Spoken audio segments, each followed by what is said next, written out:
नहीं नहीं।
सुरु गर्नु।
नमस्ते।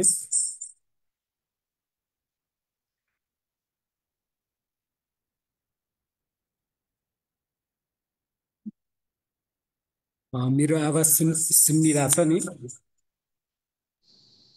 हजुर सर, सुनिहाछ ए हस् हस् हस्, थ्याङ्क यू। हजुरहरूले यो स्क्रिन पनि देखिरहनु भएको छ है? सेयर स्क्रिन भएको छ हजुरहरूकोमा? छ सर, देखिया छ। ल त्यसो हो भने हामी अब एकदमै ढिला नगरिकन आजको यो कार्यक्रम चाहिँ हामी सुरु गरिहाल्छौँ। यो एकदमै अनौपचारिक तरिकाले नै हामी यो कार्यक्रमलाई सुरु गर्छौँ। हजुरहरू सबैलाई नमस्कार। यता हाम्रो जुमको क्यापासिटी अझै पनि बाँकी छ। हजुरहरू यदि जुमबाट जोडिन चाहनुहुन्छ भने फेसबुक पेजमा चाहिँ हजुरहरूको त्यहाँनिर लिङ्क सेयर गरिदिएको छ हामीले। त्यो जुममा जोडिन सक्नुहुन्छ है। अलिकति जुमको कोटा अझै पनि बाँकी छ।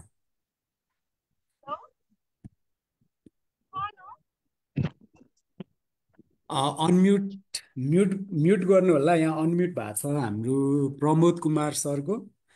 म्युट गर्नु होला। सबै पार्टिसिपेन्टले म्युट गर्नु होला। जुमबाट जोडिन चाहनुहुन्छ भने हाम्रो फेसबुक पेजबाट हजुरहरूले चाहिँ जोडिन सक्नुहुन्छ है। त्यहाँनिर लिङ्क सेयर गरिदिएको छ। त्यो लिङ्क मार्फत हजुरहरू जुममा पनि जोडिन सक्नुहुन्छ।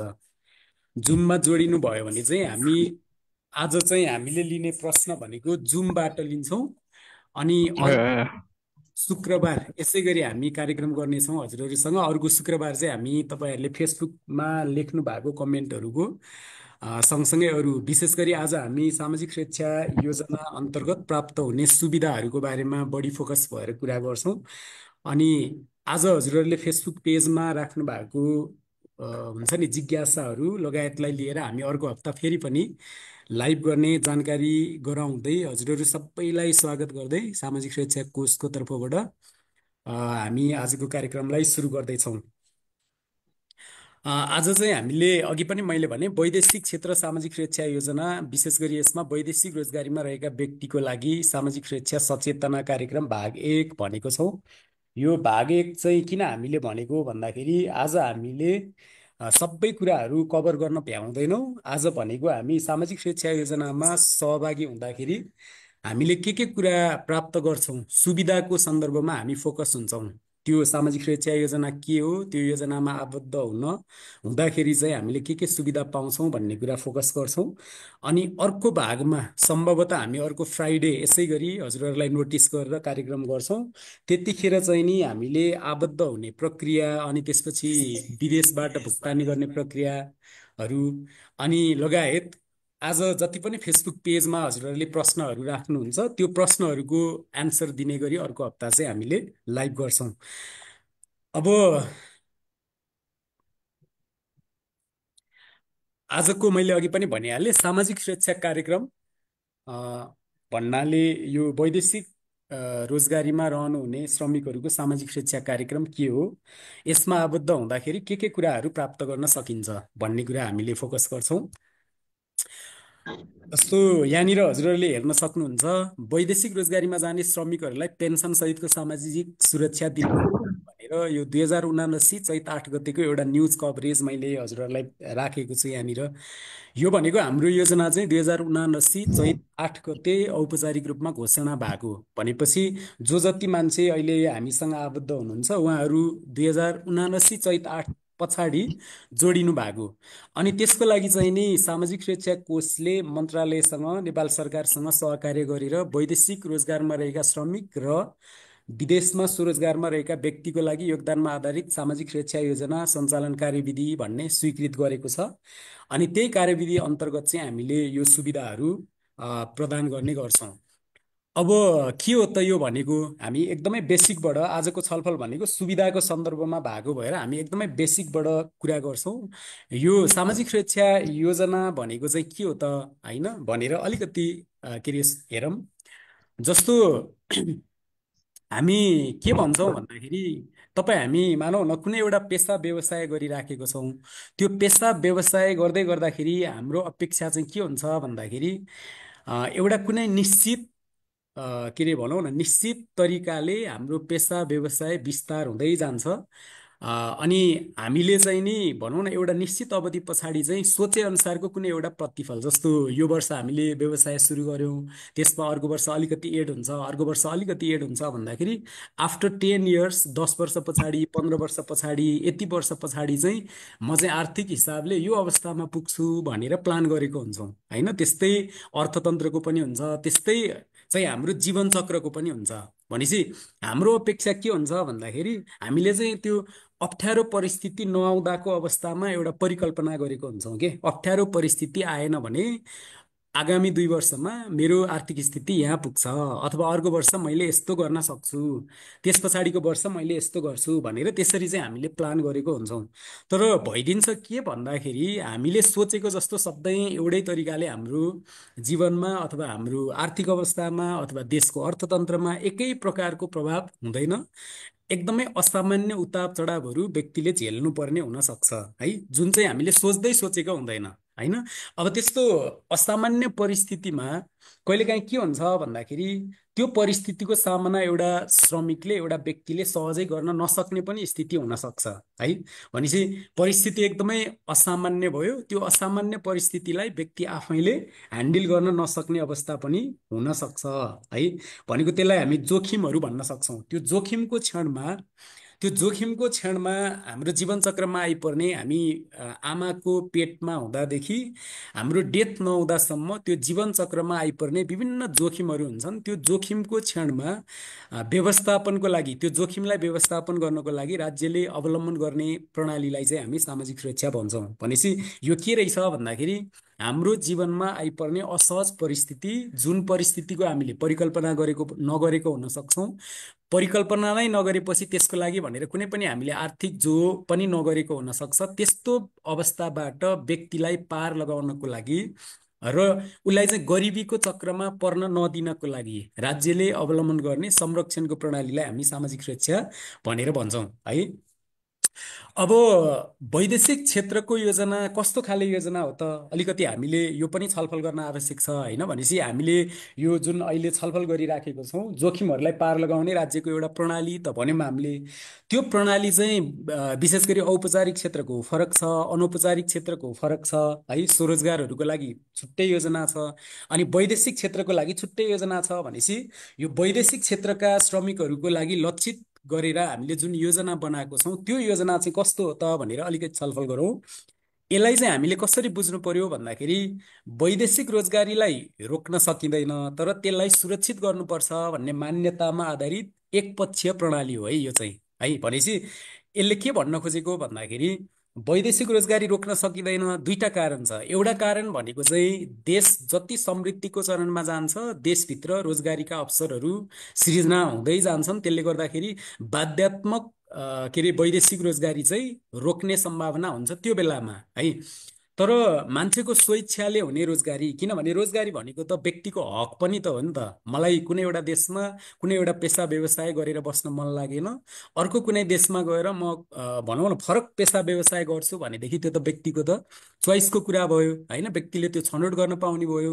हाम्रो संविधानले नै रोजगारीको हक भनेको छ भनेपछि वैदेशिक रोजगारी हाम्रो जस्तो देशहरूको लागि मात्रै होइन, जुनसुकै देशको लागि पनि यो जिरो बनाउन सकिने पोसिबिलिटी हुँदैन। आज चाइनालाई हामी एक किसिमले भनौँ न डेभलपमेन्टको हामीभन्दा धेरै माथिल्लो अवस्थामा देख्छौँ नि, तर चाइनिजहरू धेरैभन्दा धेरै सङ्ख्यामा चाहिँ विदेशमा रोजगारी गर्नुहुन्छ। भनेपछि यो रोकिँदैन, तर यसलाई व्यवस्थापन त गर्नु पर्यो नि त फेरि होइन। यसलाई व्यवस्थापन गर्नु पर्यो। आफ्नो देशको नागरिक आज पो अरू देशमा बसेर काम गर्नु होला, भोलि त फर्किएर फेरि यही देशमा आउने हो भनेपछि उहाँहरूको के अरे भनौँ न त्यो जीवनयापनलाई केही व्यवस्थापन गर्ने काम चाहिँ राज्यले गर्नुपर्छ भन्ने मान्यतामा आधारित भएर यो चाहिँ हामीले युनिल्याटरल तरिकाले सञ्चालन गरेको योजना भनेको आफ्नै देशले आफ्नै देशको नागरिकको लागि अवलम्बन गरेको प्रणाली है।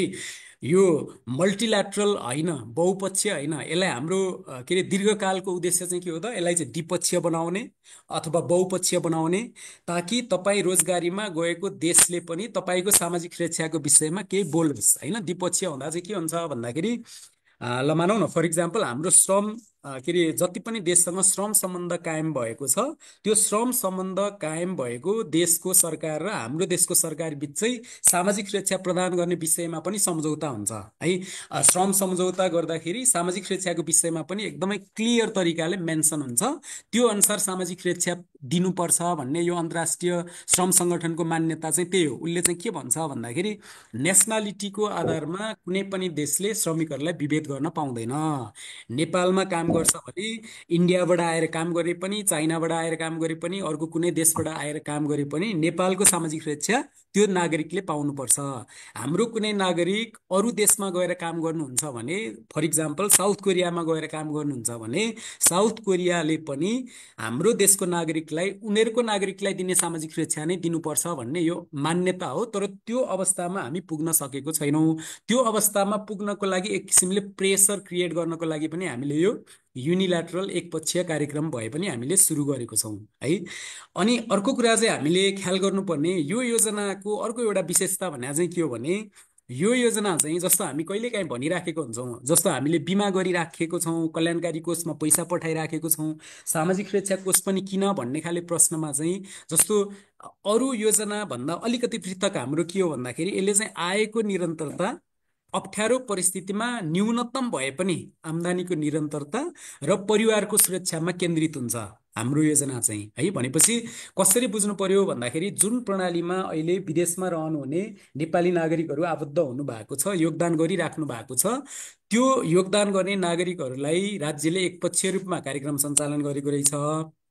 यसलाई बिस्तारै बिस्तारै तपाईँको द्विपक्षीय बनाउँदै जाने होइन, जी टु जी भनौँ न होइन, जी टु जी सम्झौता गर्दै जाने, त्यो हुँदाखेरि चाहिँ त्यही देशको सामाजिक सुरक्षा प्रणाली तपाईँहरूले पाउन थाल्नुहुन्छ। त्यो नहुँदासम्मको लागि चाहिँ हामीले आफ्नै देशको के अरे भनौँ न क्षमताको आधारमा चाहिँ तपाईँहरूले गरेको योगदानको आधारमा सुविधा दिने भनेर सुरुवात भएको प्रणाली। त्यही भएर औपचारिक क्षेत्रको योजना, अनौपचारिक क्षेत्रको योजना भन्दा यो अलिकति पृथक प्रणाली छ है, बुझ्नुपर्ने। अब अर्को भनेको चाहिँ किन सहभागी हुने भन्ने प्रश्न हुन सक्छ है। सामाजिक सुरक्षा योजनामा किन सहभागी हुने भन्ने प्रश्न हुन सक्छ। यसमा चाहिँ नि किन सहभागी हुने भन्दाखेरि तीनटा कुरा हामीले ख्याल गरौँ है त। एउटा चाहिँ के ख्याल गरौँ भन्दाखेरि आफू तथा आफ्नो परिवारको सुरक्षाको लागि योगदानमा आधारित सामाजिक सुरक्षा योजनामा सहभागी हुने एउटा कुरा भनेको आफू तथा आफ्नो परिवारको सुरक्षा। अर्को भनेको सामाजिक ऐक्यबद्धता। जस्तो यो चाहिँ कस्तो प्रणाली हो भने वैदेशिक रोजगारीमा रहनुहुने जति पनि के अरे नागरिकहरू अहिले हामीसँग आबद्ध हुनुहुन्छ अथवा नेपालभित्र पेसा व्यवसाय गर्ने जति पनि श्रमिकहरू हामीसँग आबद्ध हुनुहुन्छ, सबै व्यक्तिहरूको पुलबाट हामीले के गरेको हुन्छौँ भन्दाखेरि एउटा पार्ट चाहिँ तपाईँहरूको म्यान्डेटरी सेभिङको रूपमा आम्दानीको निरन्तरताको लागि राखेको हुन्छौँ। एउटा पार्ट चाहिँ अप्ठ्यारो परिस्थितिमा आम्दानी निरन्तर होस् अथवा विशेष गरी वृद्धावस्थाको सुरक्षा होस् भन्ने हिसाबले। अनि अर्को भनेको चाहिँ के हुन्छ भन्दाखेरि सबै व्यक्तिहरूले कन्ट्रिब्युसन गरेको रकमलाई हामीले कुनै एउटा बास्केट फन्डको रूपमा राखेको हुन्छौँ। अब त्यो गर्दा के फाइदा भयो भन्दाखेरि उदाहरणको लागि म बिरामी परेँ, अब म बिरामी हुँदाखेरि मैले पाउने 1 लाखसम्मको सुविधा दिनको लागि तपाईँहरू सबैले योगदान गरिराख्नु भएको हुन्छ भनेपछि यसले चाहिँ के गर्यो भन्दाखेरि सामाजिक ऐक्यबद्धतालाई प्रवर्धन गर्यो होइन। भनेको आफू र आफ्नो परिवारको सुरक्षाको लागि, ओल्ड एजमा आम्दानीको निरन्तरताको लागि अथवा अप्ठ्यारो परिस्थितिमा आम्दानीको निरन्तरताको लागि, र अर्को भनेको चाहिँ सामाजिक ऐक्यबद्धताको लागि चाहिँ हामी यो योजनामा सहभागी हुनु पर्दो रहेछ है। त्यही अनुसार चाहिँ हामी योजनामा सहभागी हुन्छौँ। अब सहभागी भइसके पछाडि यो स्लाइडको बारेमा हामी अर्को अघि पनि मैले भने यो जुन अहिले तपाईँहरूले देखिरहनु भएको छ कसरी पाइन्छ योगदानमा आधारित सामाजिक सुरक्षा भन्ने सन्दर्भमा चाहिँ यसको डिटेल चाहिँ हामी अर्को पार्ट 2 होइन हामीले अर्को सायद अर्को शुक्रबार गर्छौँ। अर्को शुक्रबार चाहिँ हामीले यही विषयमा यो स्लाइडमा जति कुराहरू छ यही विषयमा फोकस भएर हुन्छ हाम्रो। यसमा चाहिँ सहभागी हुने विषयको कुरा हुन्छ है, श्रम स्वीकृति लिँदा वा विदेशबाट सहभागी हुने भन्ने विषय अर्को अर्को क्लासमा अर्को हामी सेसनमा चाहिँ यसलाई डिटेलमा छलफल गर्छौँ होइन, हजुरहरूलाई एकदमै क्लियर हुने तरिकाले। अनि अर्को भनेको योगदान रकम जम्मा गर्ने विषय, जस्तो नेपालमा रहेका परिवारले पनि योगदान रकम जम्मा गर्न सक्छन्, आफै पनि योगदान रकम जम्मा गर्न सकिन्छ, यो कसरी गर्ने भन्ने विषय हामी अर्को सेसनमा हामी गर्छौँ। अनि त्यस पछाडि भनेको सामाजिक सुरक्षा प्रदान गरिने हो भनेपछि सामाजिक सुरक्षाको विषयमा चाहिँ आज हामी छलफल गर्छौँ। भनेपछि सहभागिताको विषय, योगदान रकम कसरी जम्मा गर्ने भन्ने विषय हामी अर्को सेसनमा गर्छौँ। अनि सामाजिक सुरक्षा, आफू र आफ्नो परिवारको सुरक्षा के हुँदो रहेछ भन्ने विषय चाहिँ हामी आज छलफल गर्छौँ।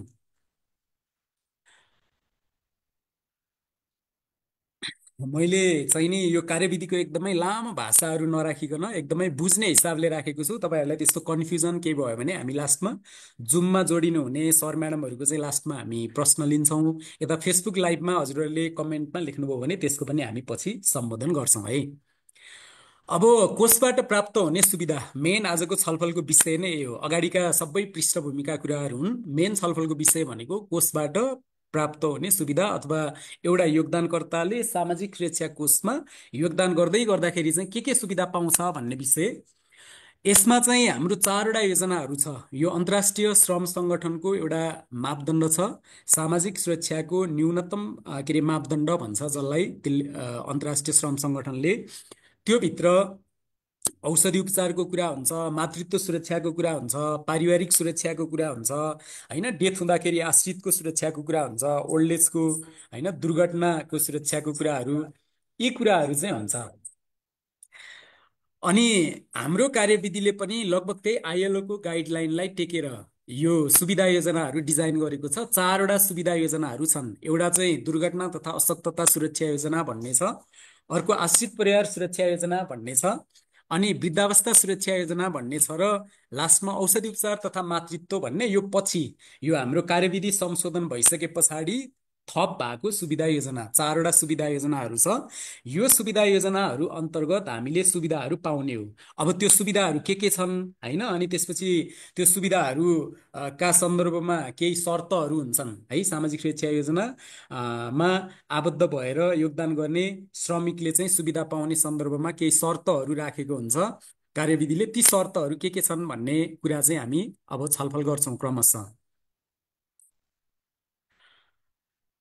अब त्यो सुविधा योजनाहरूमा आबद्ध भइसके पछाडि एउटा एउटा श्रमिक आबद्ध भइसके पछाडि त्यो अघि मेन्सन गरेको सुविधा योजनाहरू अन्तर्गत पाउने सुविधा लिनको लागि त्यो व्यक्तिले योगदान गरेको हुन्छ। हामीले एकदम मूलभूत रूपमा बुझ्नुपर्ने विषय चाहिँ हामीले भनेका सुविधा योजना बमोजिमका सुविधा लिनको लागि एउटा श्रमिकले योगदान गरेको हुन्छ। अब त्यो योगदान चाहिँ कसरी बसेको हुन्छ, बाँडफाँड कसरी भएको हुन्छ भन्ने कुरा एकपटक हेरौँ है।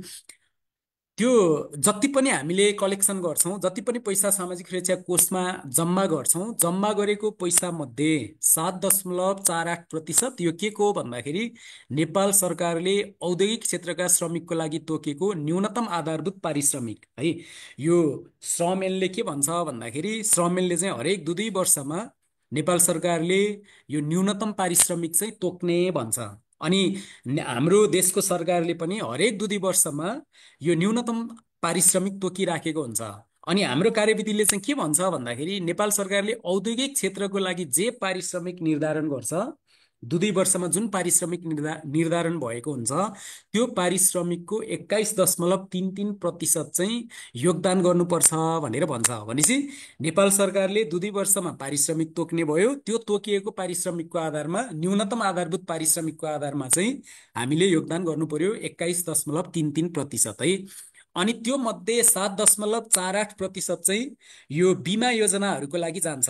त्यो भनेको के त, औषधि उपचारको लागि, मातृत्व सुरक्षाको लागि, दुर्घटनाबाट प्राप्त हुने सुविधाको लागि, अशक्तता सुविधाको लागि, अथवा डेथ हुँदाखेरि आश्रित परिवारले पाउने पेन्सन लगायत सुविधाको लागि। भनेपछि यसलाई चाहिँ हामी के भन्न सक्छौँ भन्दाखेरि यो विभिन्न स्किमहरू के अरे जुन स्किम अन्तर्गत एउटा योगदानकर्ताले क्लेम गर्नु पर्यो भने चाहिँ त्यो बास्केट फन्डबाट उसले क्लेम गर्ने हो, होइन। क्लेम गर्नु परेन भने चाहिँ अघि हामीले सोसल सोलिडारिटी भनेको थियौँ नि, त्यो सोसल सोलिडारिटीको एप्रोचमा जस्तो जो बिरामी भयो त्यसले औषधि उपचार सुविधा पायो, जो दुर्घटनामा पर्यो त्यो व्यक्तिले दुर्घटना बापतको सुविधा पायो, अथवा जसको डेलिभरी भयो, डेलिभरी हुनेले मातृत्व सुरक्षा अन्तर्गतको सुविधा पायो, अथवा जसको डेथ भयो उसको परिवारले चाहिँ त्यो अन्तर्गतको सुविधा पायो। यसलाई हामी सामाजिक बिमा योजना अथवा सामाजिक बिमा कोष भनेर भन्न सक्छौँ है। अहिलेको हिसाबले हजुरको कति पैसा यसमा आयो त, हरेक चोटि हाल्दाखेरि 809 रुपियाँ चाहिँ यो कोषको लागि भनेर आउने भयो। सबै व्यक्तिले राखेको पैसा एउटै बास्केट फन्डमा बस्छ। जसलाई हामीले उपचार सुविधा दिनुपर्ने हुन्छ, जसलाई मातृत्व सुरक्षा अन्तर्गतको सुविधा दिनुपर्ने हुन्छ, दुर्घटना अन्तर्गतको सुविधा दिनुपर्ने हुन्छ, अथवा आश्रितलाई पेन्सन दिनुपर्ने हुन्छ, उहाँहरूलाई दिन्छौँ। बाँकी भएको पैसा भनेको फेरि अन्त कहीँ पनि जाँदैन है। त्यो पुलमा भएको पैसा अन्त कहीँ पनि जाँदैन। भोलि तपाईँहरूकै बेनिफिट इन्क्रिज गर्नको लागि, बढाउनको लागि चाहिँ त्यो पैसाको प्रयोग हुन्छ। अथवा होइन, सधैँ तपाईँहरूले हालेको पैसाले नपुग्न सक्छ, त्यो बेलामा चाहिँ नेपाल सरकारले योगदान गरेर भए पनि तोके बमोजिम सुविधा चाहिँ दिन्छ है। यो चाहिँ कार्यविधिले एस्योर गरेको छ। अनि अर्को पार्ट भनेको हामी यो व्यक्तिगत खाता भनौँ अथवा व्यक्तिगत कोष भनौँ है। व्यक्तिगत कोषमा चाहिँ तपाईँहरूले जम्मा गरेको 13.85% पैसा बसेको हुन्छ। अनि त्यो बाहेक पनि हाम्रो कार्यविधिले के भन्छ भन्दा न्यूनतम बाहेक हरेक महिना तपाईँले चाहिँ नेपाल सरकारले तोकेको न्यूनतम आधारभूत पारिश्रमिकको 3 गुणासम्म जम्मा गर्न पाउनुहुन्छ है। भनेपछि अहिले 10,820 रुपियाँ छ न्यूनतम आधारभूत पारिश्रमिक भनेको। त्यो 10,820को 3 गुणासम्म पनि अतिरिक्त रकम जम्मा गर्न पाउनुहुन्छ। अनि त्यसरी जम्मा गरेको रकम चाहिँ जुन अनिवार्य रूपमा जम्मा गर्नु भएको हुन्छ त्यो अनिवार्य रूपमा जम्मा गरेको रकम चाहिँ पेन्सन फन्डमा गएर बस्छ। भनेको ओल्ड एजमा तपाईँले पेन्सन पाउने गरी त्यो पैसा जम्मा भएर बस्छ।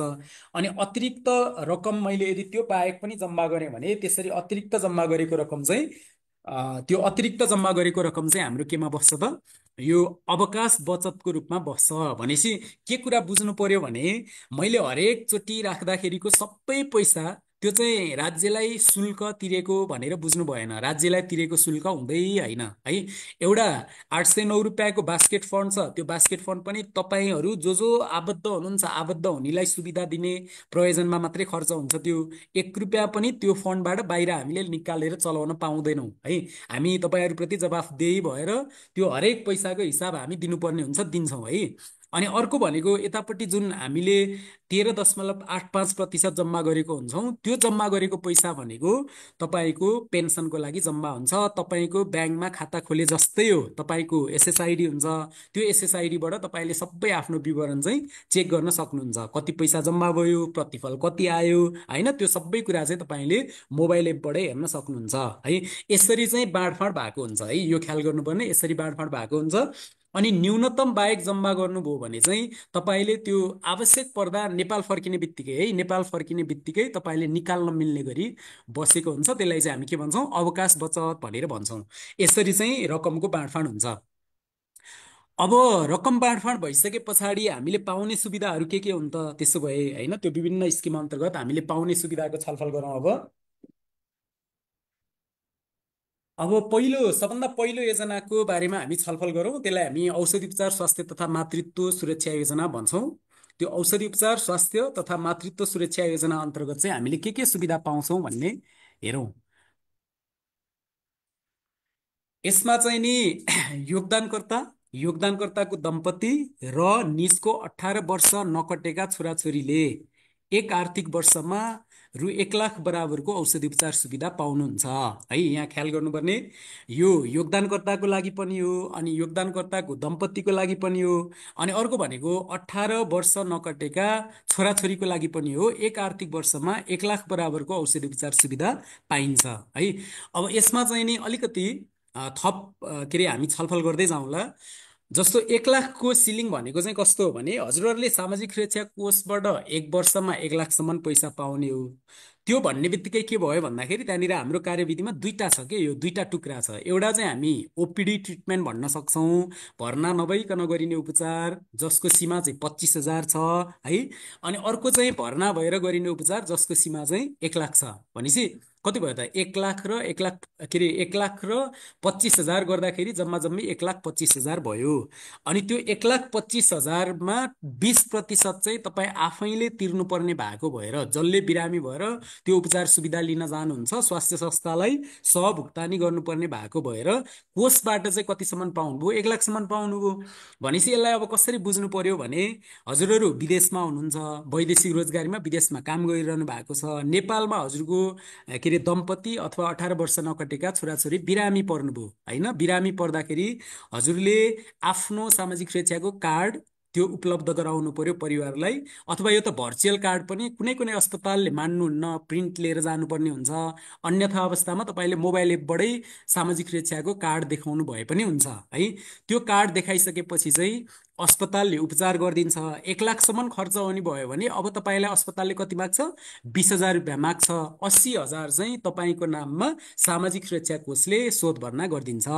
भने पछाडि अब के भयो भन्दाखेरि बिरामी भएको मान्छेले तत्कालै उहाँलाई आर्थिक जो गर्नतिर लाग्नु परेन नि त। मान्छे बिरामी भएको छ, अब उपचारको लागि जानलाई पैसा चाहियो, अस्पताललाई तिर्ने पैसा छैन, 1 लाख रुपियाँ खर्च हुनेछ, 1 लाख रुपियाँ खोज्नतिर लाग्नु परेन। 1 लाखसम्मको उपचार गर्नु पर्यो भने जम्मा 20,000 रुपियाँ बोकेर अस्पतालमा जाँदा भयो है। यो एउटा सुविधा छ। अर्को भनेको अनि अर्को चाहिँ यो योगदानकर्ताको लागि पनि हो, तर योगदानकर्ताले औषधि उपचार सुविधा चाहिँ नेपालमा आएर उपचार जो बिदामा आउनुहुन्छ, बिदामा आएको बेलामा तपाईँले आफ्नो के उपचार गर्नुपर्ने छ गराएर जान सक्नुहुन्छ होइन। नेपालमा गरेको उपचार, किनभने विदेशमा यो पैसा पठाउने लगायत कुराहरू अलिकति प्राविधिक समस्याको कारणले अहिलेलाई हामीले विदेशमा चाहिँ यो सुविधा दिएको छैनौँ है। भोलिको दिनमा भन्न सकिन्न, जे पनि भनौँ न, यो सुविधा विस्तार पनि हुनसक्छ। आजको अवस्थामा चाहिँ योगदानकर्ता नेपाल आएर उपचार गर्दाखेरि पाउँछ, उसको दम्पतिले नेपालमा उपचार गर्दा पाउँछ, उसको 18 वर्ष नकटेका छोराछोरीले उपचार गर्दा पाउँछ है। अनि अर्को भनेको छ मातृत्व सुरक्षा योजना भन्ने छ। मातृत्व सुरक्षा योजना अन्तर्गतको सुविधा चाहिँ योगदानकर्ता अथवा योगदानकर्ताको दम्पतिले पाउने हो है। योगदानकर्ता अथवा योगदानकर्ताको दम्पति यो हेलो। सुत्केरी हुँदाको अवस्थामा एउटा चाहिँ उपचारको सुविधा पायो। हाम्रो विष्णु भण्डारी सरको म्युट गरिदिनु न है सर, आवाज आइरहेछ। लास्टमा हामी हजुरहरूको क्वेसन लिउँला। यो चाहिँ योगदानकर्ता अथवा योगदानकर्ताको दम्पतिको लागि आकर्षित हुने सुविधा हो। यसमा चाहिँ के पाइन्छ त भन्दाखेरि एउटा चाहिँ उपचारको पाइयो, अघि हामीले भनिहाल्यौँ है। उपचारको 1 लाखसम्मको उपचार, म्याटर्निटीको उपचारको पनि पाइन्छ है। त्यो भनौँ न डेलिभरी हुँदादेखिको तपाईँको त्यो के अरे भनौँ न, त्यो प्री डेलिभरीदेखि पोस्ट डेलिभरीसम्म सबै खर्चहरू यसले धान्ने भयो। अर्को भनेको शिशु स्याहार भनेर हामीले नेपाल सरकारले तोकेको न्यूनतम आधारभूत पारिश्रमिक बराबर रकम दिन्छौँ। त्यो भनेको अहिलेको हिसाबले 17,300 रुपियाँ छ। भनेपछि 17,300 रुपियाँ चाहिँ बच्चाको स्याहारको लागि भनेर हामीले दिन्छौँ। एउटा बच्चा जन्मियो भने, दुईटा बच्चा जन्मियो भने इन्टु 2 हुन्छ है। 17,300 इन्टु 2, त्यति पैसा चाहिँ बच्चाको स्याहारको लागि भनेर दिन्छौँ है। अब यो सुविधाहरू पाउनको लागि चाहिँ पछिल्लो 6 महिनामा कम्तीमा 3 महिनाको योगदान गरेको हुनुपर्छ। एकदमै हजुरहरूले एकदमै राम्रोसँग ख्याल गर्नुपर्ने कुरा चाहिँ के हो भन्दाखेरि पछिल्लो 6 महिनामा कम्तीमा 3 महिनाको योगदान गरेको हुनुपर्छ है। यसले भन्न खोजेको के हो भन्दाखेरि जस्तो सामाजिक सुरक्षा कोषमा आबद्ध हुनुभयो, आबद्ध भएर सुरुमा त 1 महिनाको रकम जम्मा गरेर जानुहुन्छ। अब 1 महिनाको रकम जम्मा गरेर गएर उता गइसके पछाडि नियमित गर्नु भएको छैन भने यो सुविधा पाइँदैन। अब कम्तीमा पनि हामीले के गर्छौँ भने, उदाहरणको लागि आजको दिनमा म बिरामी भएर के अरे उपचार गर्न जाँदाखेरि सामाजिक सुरक्षा कोषले चाहिँ आजभन्दा अगाडिको 6 महिना हेर्छ है। आजभन्दा अगाडिको 6 महिना हेर्छ। अगाडिको 6 महिनामा कम्तीमा 3 महिनाको योगदान गरेको रहेछ भने सुविधाको लागि इलिजिबल भयो। यदि त्यसरी योगदान भएको छैन भने सुविधा पाइँदैन। यसको अर्थ के हो भने ढिलो चाँडो हुनसक्छ, ठ्याक्कै तपाईँको भनेकै दिन पैसा हाल्न नसक्नु होला होइन। किनभने विदेशमा गएर रोजगारी गर्ने होइन, त्यो अर्कै खाले प्रेसर हुन्छ। यता नेपालमा चाहिँ औपचारिक क्षेत्रमा चाहिँ 15 दिन कट्यो भने सुविधा पाइँदैन है। किनभने त्यहाँ त नेपालमा त व्यवस्थित हुन्छ नि त, रोजगारदाताले पैसा हाल्यो। अब त्यहाँ त आफैले हाल्नु पर्यो यो पैसा भनेपछि, अथवा आफ्नो परिवारले, नेपालमा भएको परिवारले हालिदिनु पर्यो। अब यसमा थोरै तलमाथि हुनसक्छ, तर सुविधा पाउनलाई पछिल्लो 6 महिनामा 3 महिनाको योगदान चाहिँ आएको हुनुपर्छ है, ख्याल गर्नुपर्ने। अनि अर्को चाहिँ तोकिएको अस्पतालमा गएर उपचार गर्नुपर्छ। तोकिएको अस्पतालमा जाँदाखेरि त्यो पारिवारिक विवरणहरू सबै भरेको हुनुपर्छ। हामी केवाइसी भन्छौँ नि, त्यो केवाइसी अपडेट भएको हुनुपर्छ। केवाइसी अपडेट सबै अनलाइनबाटै गर्ने हो है। अनलाइनमा केही समस्या भयो भने तपाईँहरूले तोकिएको नम्बरमा कल गरेर पनि बुझ्न सक्नुहुन्छ। अनि त्यो पारिवारिक विवरण अपडेट गरेको कार्ड बोकेर गएपछि अस्पतालले उपचार गरिदिन्छ। अघि भने जस्तो तपाईँलाई तिर्नुपर्ने पैसा त्यहीँ तिर्न लगाउँछ, बाँकी पैसा चाहिँ अस्पतालले तपाईँको नाममा हामीसँग क्लेम गर्छ। यो एउटा योजना छ, यसलाई भन्छौँ हामी औषधि उपचार स्वास्थ्य तथा मातृत्व सुरक्षा योजना। यसको मेरो विचारमा बुझ्नुभयो होला। अब अर्को हामी दुर्घटना तथा अशक्तता सुरक्षा योजना भन्छौँ है, सेकेन्ड।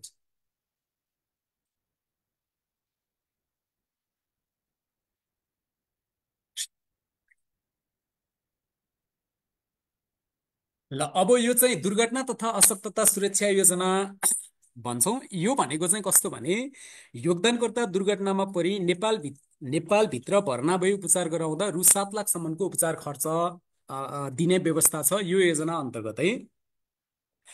यो चाहिँ नि कस्तो भन्दाखेरि जस्तो अधिकांश देशहरूमा जुन तपाईँहरूको त्यो डिमान्ड लेटर हुन्छ नि, डिमान्ड लेटर आउँदाखेरि श्रम सम्झौता गर्ने बेलामा नै कम्तीमा यो दुर्घटना स्वास्थ्य उपचार लगायत बिमा गर्नुपर्ने भन्ने धेरै देशहरूको प्रावधान हुँदो रहेछ। त्यो हुँदाखेरि अधिकांश अवस्थामा अपवादमा बाहेक तपाईँहरूको दुर्घटनाको उपचार चाहिँ रोजगारदाताबाट हुने अवस्था हुँदो रहेछ विदेशमा है।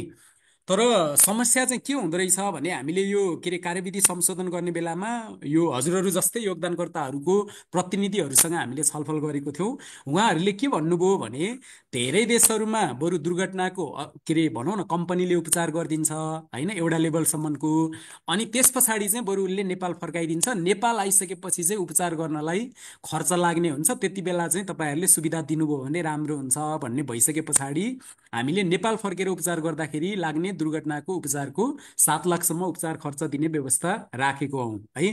भनेपछि विदेशमा उपचार गरेको दुर्घटनाको उपचारको चाहिँ अहिलेलाई कभर छैन, भोलिको दिनमा अघि भने जस्तै त्यो संशोधन हुन पनि सक्छ है। अनि नेपाल फर्केर जतिखेर दुर्घटनामा परेर रोजगारदाताले चाहिँ नेपाल फर्काइदिन्छ त्यतिखेर नेपालमा बसेर उपचार गर्दाखेरि 7 लाखसम्म खर्च भयो भने त्यो खर्च हामीले अस्पताललाई दिन्छौँ। अब यसमा चाहिँ अघि भने जस्तो 20% आफै तिर्नुपर्ने भन्ने हुँदैन, सबै पैसा चाहिँ हामीले दिन्छौँ है। अनि अर्को भनेको दुर्घटनामा परेर कहिलेकाहीँ यो पूर्ण असक्षमता हुने अवस्था हुन्छ है। पूर्ण असक्षमता भयो भने यो भनौँ न काममा फर्कन नसक्दासम्म न्यूनतम आधारभूत पारिश्रमिकको 60%, के भनेको अहिलेको हिसाबले 6,492 रुपियाँ, 6,492 रुपियाँ चाहिँ हामीले मासिक पेन्सन दिन्छौँ, यो अशक्तता पेन्सन है। अनि कहिलेकाहीँ चाहिँ यो अस्थायी नभएर पूर्ण असक्षमता पनि हुन्छ भनेको हजुर चाहिँ ठुलो दुर्घटनामा पर्नुभयो, त्यो दुर्घटनाको उपचार गर्दा गर्दै अब काममा फर्किन सक्ने स्थिति नै भएन। अब त्यस्तो अवस्थामा चाहिँ हाम्रो मेडिकल टिम हुन्छ एउटा सामाजिक सुरक्षा कोषको, त्यो मेडिकल टिमले हजुरको अशक्ततालाई के अरे भनौँ न अब मूल्याङ्कन गर्छ। कति प्रतिशत काम गर्न नसक्ने, कामै गर्न नसक्ने भएको कि अथवा निश्चित प्रतिशत काम गर्न नसक्ने भएको, त्यो कुरा चाहिँ त्यो मेडिकल टिमले भन्छ। त्यसको आधारमा चाहिँ हामीले आजीवन पेन्सन दिने व्यवस्था छ। भनेपछि हेर्नुहोस् है, कहिलेकाहीँ यो भवितव्य भनेको कतिखेर पर्छ थाहा हुँदैन। हामी एकदम सग्लो हुँदाखेरि काम गरिरहेको थियौँ, कमाइरहेको थियौँ, अप्ठ्यारो पर्दाखेरि रोजगारदाताले त अब नेपाल फर्काइदिने सम्भावना भयो नि त। अब त्यो बेलामा उपचार गर्नु पर्यो भने पनि सामाजिक सुरक्षा कोषले उपचार सुविधा दिने भयो। अर्को भनेको काममै फर्किन सकिएन भने पनि न्यूनतम जीवनयापनलाई पुग्ने कम्तीमा दाल चामल खान सामान्य खर्च एकदमै न्यूनतम, यसले मात्रै सबै पुग्छ भनेको त होइन, तर सामान्य खर्च गर्न त केही न केही भर्तेक हुने गरी हामीले चाहिँ अशक्तता पेन्सन भनेर दिन्छौँ। अहिलेको हिसाबले यो 6,492 हुन्छ है। यो 60% नेपाल सरकारले त्यो चेन्ज गर्ने बित्तिकै, न्यूनतम पारिश्रमिक चेन्ज गर्ने बित्तिकै यो पनि चेन्ज भएर जान्छ, बढेर जान्छ है। यसलाई भन्छ हामी दुर्घटना तथा अशक्तता सुरक्षा योजना।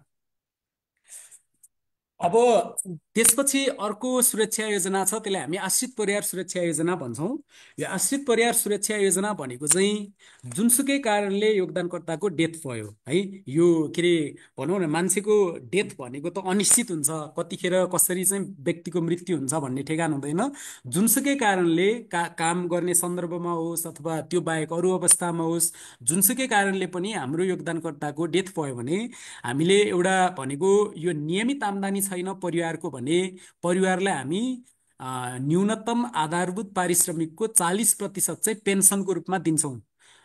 उसले अर्को नियमित आम्दानीमा सरिक नहुँदासम्म अथवा दोस्रो विवाह नगर्दासम्म त्यो नियमित रूपमा पाउँछ। यदि श्रीमान अथवा श्रीमती हो भने, बुवा आमा हो भने आजीवन पाउने अवस्था भयो होइन, 40%। त्यो भनेको अहिलेको हिसाबले 4,328 रुपियाँ हुन्छ।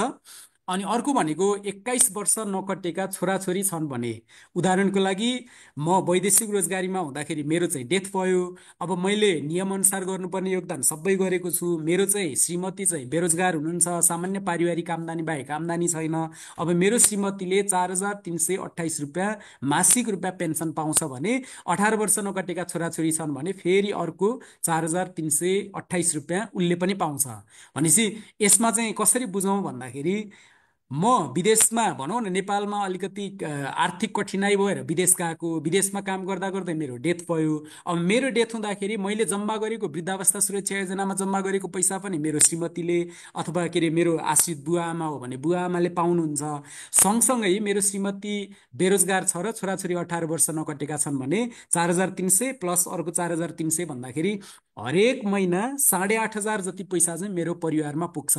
भनेपछि परिवारलाई कम्तीमा केही न केही मलमपट्टि, होइन, हरेक महिना 8,000 चाहन्छन् पैसा परिवारमा पुग्नु भनेको केही न त्यहाँमाथि त्यो अमाउन्ट चाहिँ ती 3 वर्षमा चेन्ज भएर जान्छ भनेपछि केही न केही आर्थिक सहायता हुन्छ। होइन, आफू नहुँदा पनि परिवारको न्यूनतम सुरक्षा चाहिँ सुरक्षित हुन्छ, सुनिश्चित हुन्छ है। त्यसरी यो योजना बनेको छ। अनि अर्को अन्तिम संस्कार भनेर 25,000 रुपियाँ पाइन्छ।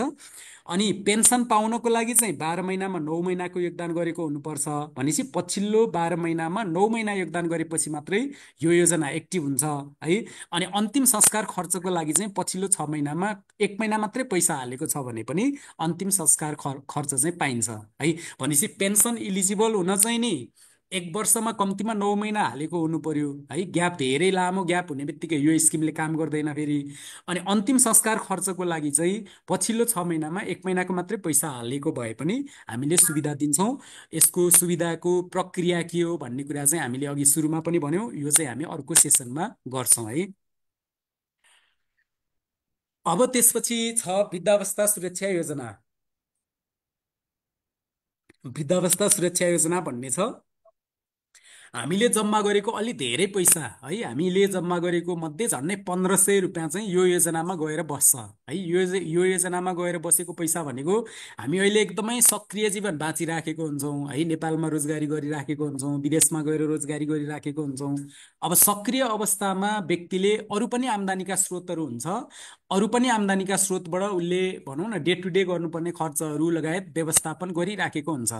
तर अहिले चाहिँ मरिमरि सक्रिय हुँदाखेरि चाहिँ भनौँ न शरीरको ख्याल नगरिकन हामीले काम गर्ने, अनि त्यो काम गरेर कमाएको पैसा चाहिँ नेपाल फर्किने बित्तिकै लमानौ जग्गा किन्यौँ, हामीले घर बनायौँ अथवा गाडी किन्यौँ, केही गऱ्यौँ, सकायौँ होइन।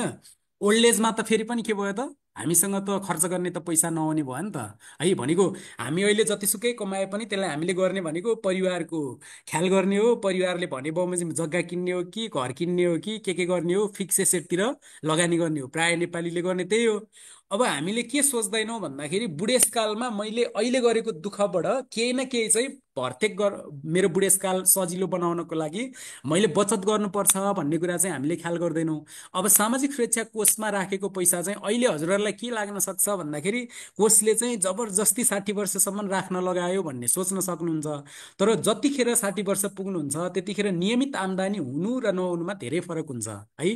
त्यही भएर यो योजनामा जम्मा गरेको पैसा चाहिँ हजुरहरूलाई जति रिस उठे पनि जे भए पनि हजुरहरूकै सुरक्षाको लागि हो, हजुरहरू बाहेक कसैले पनि पाउँदैन है। यसमा इनकेस तलमाथि भयो, फर इक्जाम्पल मैले योगदान गरिरहेको थिएँ, मेरो डेथ भयो, मेरो परिवारले निकाल्न पाइहाल्छ है।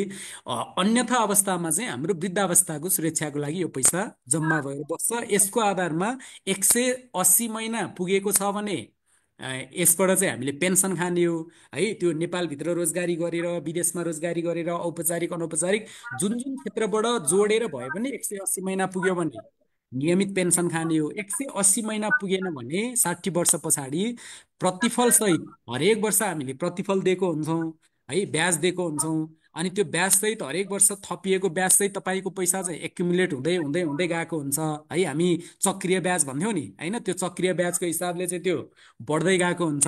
160 महिना पछाडि तपाईँले त्यो पैसा चाहिँ एकमुष्ट लिने अथवा पेन्सन खाने भन्ने अप्सन चाहिँ पाउनुहुन्छ है। अनि कहिलेकाहीँ चाहिँ हामीले हाम्रो आबद्ध मध्ये योगदानकर्ता मध्ये कति धेरै योगदानकर्ताहरूले अहिले त्यो बाहेक बढी पैसा जम्मा गर्न थाल्नु भएको छ है। जस्तो म किन न्यूनतम मात्रै म धेरै पैसा जम्मा गर्छु नि, अहिले कमाउँदाखेरि जम्मा नगरे कहिले गर्ने भनेर गरिरहनु भएको हुन्छ है। त्यसरी जम्मा गरेको पैसा चाहिँ श्रम सम्झौता सकिएर नेपाल फर्किने बित्तिकै निकाल्न मिल्ने गरी बसेको हुन्छ है। त्यो पैसा चाहिँ हजुरले 60 वर्षसम्म कुर्नु परेन। न्यूनतम योगदान गरेको पैसा चाहिँ 60 वर्षसम्म पेन्सन फन्डमा गएर बस्छ। अघि सुरुमा पनि मैले भनेको थिएँ त्यो बाहेक होइन गर्नुपर्ने थियो 2,308 रुपियाँ महिनाको, होइन मैले चाहिँ गरेँ 5,000 रुपियाँ गरेँ। त्यो जति अतिरिक्त पैसा जम्मा गरेको हुन्छु त्यो पैसा चाहिँ अवकाश बचतको रूपमा जम्मा हुन्छ। त्यो बचत कोषमा जम्मा भएको पैसा भनेको एफडीमा राखेको हिसाबले बुझ्नु न, झन्डै त्यही सेरोफेरोमा हामीले ब्याज दिइराखेको हुन्छौँ। त्यो ब्याज सहित जोडिएर बसेको पैसा तपाईँले नेपाल फर्केर निकाल्न पाउनुहुन्छ है। त्यसरी राखेको पैसा छ भने चाहिँ, अन्यथा चाहिँ हजुरको पैसा चाहिँ पेन्सन फन्डमा गएर बसेको हुन्छ है। यति कुरा बुझाएपछि हजुरहरूले योजनाहरूको बारेमा बुझ्नुभयो होला जस्तो लाग्छ है। अब अर्को भनेको चाहिँ विदेशमा जाने यो के अरे कतिपय कार्यान्वयन भइसके, कतिपय कार्यान्वयनको सन्दर्भमा छन्। हजुरहरूले के अरे भनौँ न, यहाँ के अरे पत्राचारहरू गरिरहनु भएको हुन्छ, मेलहरू गरिरहनु भएको हुन्छ, त्यो स्टाटसहरू अलिकति जानकारी होस् भन्नको लागि।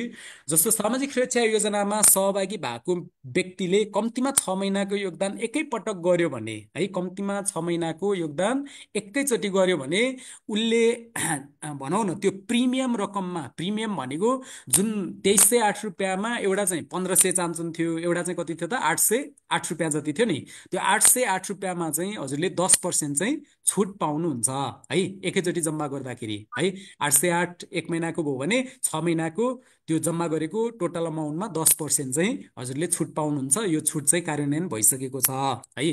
अनि अर्को भनेको अर्को भनेको चाहिँ हजुरले योगदान गरिरहनु भएको छ है। अनि अघि मैले के भनेको थिएँ भने 1500 एउटा बास्केटमा बस्छ, बाँकी पैसा अर्को बास्केटमा बस्छ। बास्केटमा बसेको पैसाबाट चाहिँ आज राम भन्ने बिरामी भयो, रामले सुविधा पाउँछ। भोलि अर्को हरि भन्नेको श्रीमती चाहिँ सुत्केरी हुनुभयो, उहाँले सुविधा पाउनुहुन्छ होइन। पर्सि चाहिँ अर्को कोही सीता भन्ने दुर्घटनामा पर्नुभयो, उहाँले सुविधा पाउनुहुन्छ। अनि जस्तो म चाहिँ आबद्ध थिएँ, योगदान गरिरहेको थिएँ, मैले चाहिँ क्लेमै गर्नु परेन। त्यो नपरेको त राम्रो भयो, किनभने मैले गरेको योगदानबाट अरूले सुविधा पाइरहेको हुन्छन् त्यहाँनिर होइन। किनभने मैले त अरूको लागि पनि, अरूको स्वास्थ्यको लागि पनि मैले योगदान गर्न पाइरहेको छु त्यहाँनिर होइन। मैले योगदान गरिनँ भने अनि 3 वर्षसम्म पनि त्यस्तो के अरे भनौँ न, मैले चाहिँ दाबी गर्नु परेन भने अब के हुन्छ त, म नियमित योगदानकर्ता थिएँ, 3 वर्षसम्म योगदान गरिरहेको थिएँ नियमित, तर मैले दाबी गरेको छैन भने चौथो वर्ष जुन तपाईँले योजनामा जम्मा गर्नुपर्ने हो, स्किमहरूमा जम्मा गर्नुपर्ने हो, त्यो जम्मा गर्नुपर्ने रकममा हजुरले 20% डिस्काउन्ट पाउनुहुन्छ चौथो वर्षभरि है। चौथो वर्षभरि जस्तो पहिलो वर्ष, दोस्रो वर्ष, तेस्रो वर्ष मैले स्किमहरूको लागि 800 के अरे भनौँ न 9 रुपियाँ, 809 रुपियाँ नियमित योगदान गरेको थिएँ। मैले कुनै पनि क्लेम गर्नु परेन, मेडिकल क्लेम पनि परेन, म्याटर्निटी पनि परेन, दुर्घटनावाला पनि परेन, केही पनि गर्नु परेन। अब चौथो वर्षमा चाहिँ नि मैले तिर्ने त्यो वर्षभरिको प्रिमियम रकममा चाहिँ 20% छुट पाउँछु है। त्यो अर्को एउटा छुटको व्यवस्था छ। अनि अर्को भनेको तपाईँ बसेको देशमा जुन लाग्ने खर्च कटाएर कम्तीमा तपाईँको कमाइको 70% चाहिँ यदि बैङ्किङ च्यानलबाट रेमिट्यान्स पठाउनु भएको छ, त्यसको प्रमाण पेश गर्नु भएको छ भने सञ्चालक समितिले निर्णय गरेर 20%सम्म छुट दिने भन्ने व्यवस्था छ। यसको लागि हजुरहरूले धेरैजनाले, कम्तीमा पनि 20-25जनाले चाहिँ निवेदन पेश गर्नु भएको छ। त्यो हामी एकैचोटि बोर्डमा लगेर डिसिजन गराएर हामी तपाईँहरूको छुट रकम चाहिँ तपाईँहरूको त्यो खातामा चाहिँ के अरे एडजस्ट गरिदिन्छौँ। त्यसपछि तपाईँले तिर्ने प्रिमियममा त्यो छुट चाहिँ पाउनुहुन्छ 20%। यो छुटको पनि व्यवस्था छ है। अनि अतिरिक्त रकम जम्मा गर्न पाइन्छ। अघि मैले भनिहालेँ, न्यूनतम बाहेक मैले नेपाल सरकारले तोकेको पारिश्रमिकको 3 गुणासम्म है, आधारभूत पारिश्रमिकको 3 गुणासम्म, 10,820को 3 गुणा भनेको 30-31 हजारसम्म मासिक रूपमा राख्छु भने पनि पाउनुभयो। नेपाल फर्किए पश्चात योजना सिफ्ट गर्न मिल्छ। औपचारिक क्षेत्रमा जाने हो कि स्वरोजगारमा जाने हो कि अथवा वैध के अरे भनौँ न कुन क्षेत्रमा जाने हो, योजना परिवर्तन गर्न सकिन्छ। अनि अर्को भनेको चाहिँ यो अहिले सुरु चाहिँ भएको छैन। कार्यविधिले चाहिँ के भन्छ भन्दाखेरि भोलिको दिनमा चाहिँ, जस्तो उदाहरणको लागि म चाहिँ दक्षिण कोरियामा काम गर्छु, मेरो आम्दानी पनि धेरै छ, अलिकति मैले फाइनेन्सियल पनि जानेको छु, बुझेको छु होइन, लगानीका क्षेत्रहरू पनि मलाई थाहा छ। अलिकति मैले भनेको क्षेत्रमा मेरो पैसा लगाइदियोस् भन्ने तपाईँहरूले चाहनुभयो र रिक्वेस्ट गर्नुभयो भने हामीले तपाईँको पैसालाई त्यही क्षेत्रमा लगानी गर्ने भन्नेसम्मको व्यवस्था कार्यविधिले गरेको छ। यो अहिले तत्कालै चाहिँ एक्टिभ भएको छैन। भोलिको दिनमा चाहिँ हामीले त्यस्तो पनि गरिदिन सक्छौँ। जस्तो उदाहरणको लागि मैले चाहिँ पैसा 1 लाख रुपियाँ जम्मा गरेको होस्टमा, त्यो जम्मा गरेको 1 लाख रुपियाँ पैसा चाहिँ तपाईँहरूले अब जुन तपाईँहरूले लगानी गर्ने क्षेत्र हो त्यो सबै क्षेत्रमा लगानी नगरिदिनु, मेरो चाहिँ पर्टिकुलरली हाइड्रो पावरमा हालिदिनु, अथवा मेरो चाहिँ नि एफडीमा मात्रै राखिदिनु। फिक्स डिपोजिटमा मात्रै राखिदिनु। म जोखिम लिन चाहन्न, होइन, जोखिम लिन्न, म जिरो जोखिम हो। एफडीमा राख्छु, जति ब्याज दिनुहुन्छ दिनुहोस् भने एफडीमा राखिदिने, होइन, हाइड्रोमा राखिदिनुहोस्, जोखिम भए होस्, होइन, प्रतिफल जति आए पनि आओस्, बढी आए पनि बढी ल्याउँला, कम आए पनि कम ल्याउँला, त्यसमा गरिदिने, यस्तो खाले पनि व्यवस्था कार्यविधिले गरेको छ। भोलिको दिनमा हाम्रो संस्था लगानीको सन्दर्भमा पनि आजभन्दा भोलि, भोलिभन्दा पर्सि गर्दै हामी ग्रो गर्दै गइरहेछौँ, होइन। भोलिको दिनमा हामीले यो सुविधा पनि दिन सक्छौँ। अहिले चाहिँ यो एक्टिभ भएको छैन। अनि हामीले दिने सुविधाहरू, यो विशेष गरी पेन्सनसँग सम्बन्धित सुविधाहरू चाहिँ विमाङ्कीय मूल्याङ्कनको आधारमा समायोजन हुँदै जान्छ। अनि हजुरहरूलाई अर्को एउटा सामान्य जानकारी चाहिँ मैले के पनि गरिहालेँ भन्दाखेरि, यो वैदेशिक क्षेत्रमा रहनु भएको हजुरहरूको जुन अहिलेको योजना छ, त्यो योजनामा अझै हामीले केही परिमार्जन गर्न सकिन्छ कि, सुविधाहरू थप गर्न सकिन्छ कि भनेर एक लेभलको वर्कआउट गरिराखेको छौँ, है। त्यो गर्नको लागि पनि हामीलाई के गर्नुपर्छ, विमाङ्कीय मूल्याङ्कन गर्नुपर्छ। विमाङ्कीय मूल्याङ्कन बमोजिम हामी तपाईँहरूलाई थप सुविधा दिनको लागि भनेर वर्कआउट गरिराखेको अवस्था छ, है।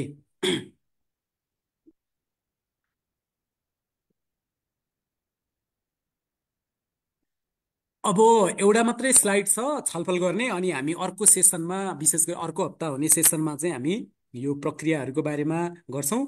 आज चाहिँ यो स्लाइड पछाडि हामी केही प्रश्न उत्तरहरू गर्छौँ। तपाईँहरूले यहाँ सोध्नु भएको प्रश्नहरू हामी कलेक्सन गर्दैछौँ। त्यसको उत्तर चाहिँ यो वैदेशिक क्षेत्रको योजनाको एकदम हेरिरहनु भएको लामो समयदेखि हुनुहुन्छ राधिका निरौला म्याडम हुनुहुन्छ, उहाँले गर्नुहुन्छ।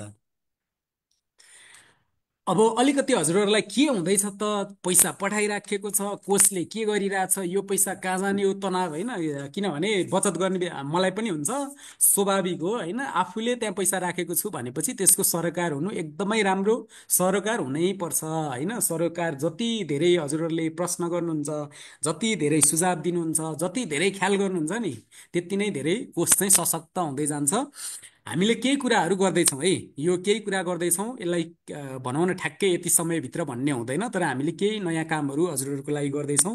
एउटा चाहिँ हामी अल्पकालीन सुधार अन्तर्गत यो के सुविधा, अघि पनि मैले भने विमाङ्कीय मूल्याङ्कन भइराखेको छ, अनि एउटा कमिटीले काम गरिराखेको अवस्था छ। हामी हजुरहरूको योजनामा सक्ने जति, हजुरहरूको प्रिमियमले भ्याउने जति सुविधा थप्नको लागि भनेर वर्कआउट गरिरहेछौँ, एउटा कुरा, है।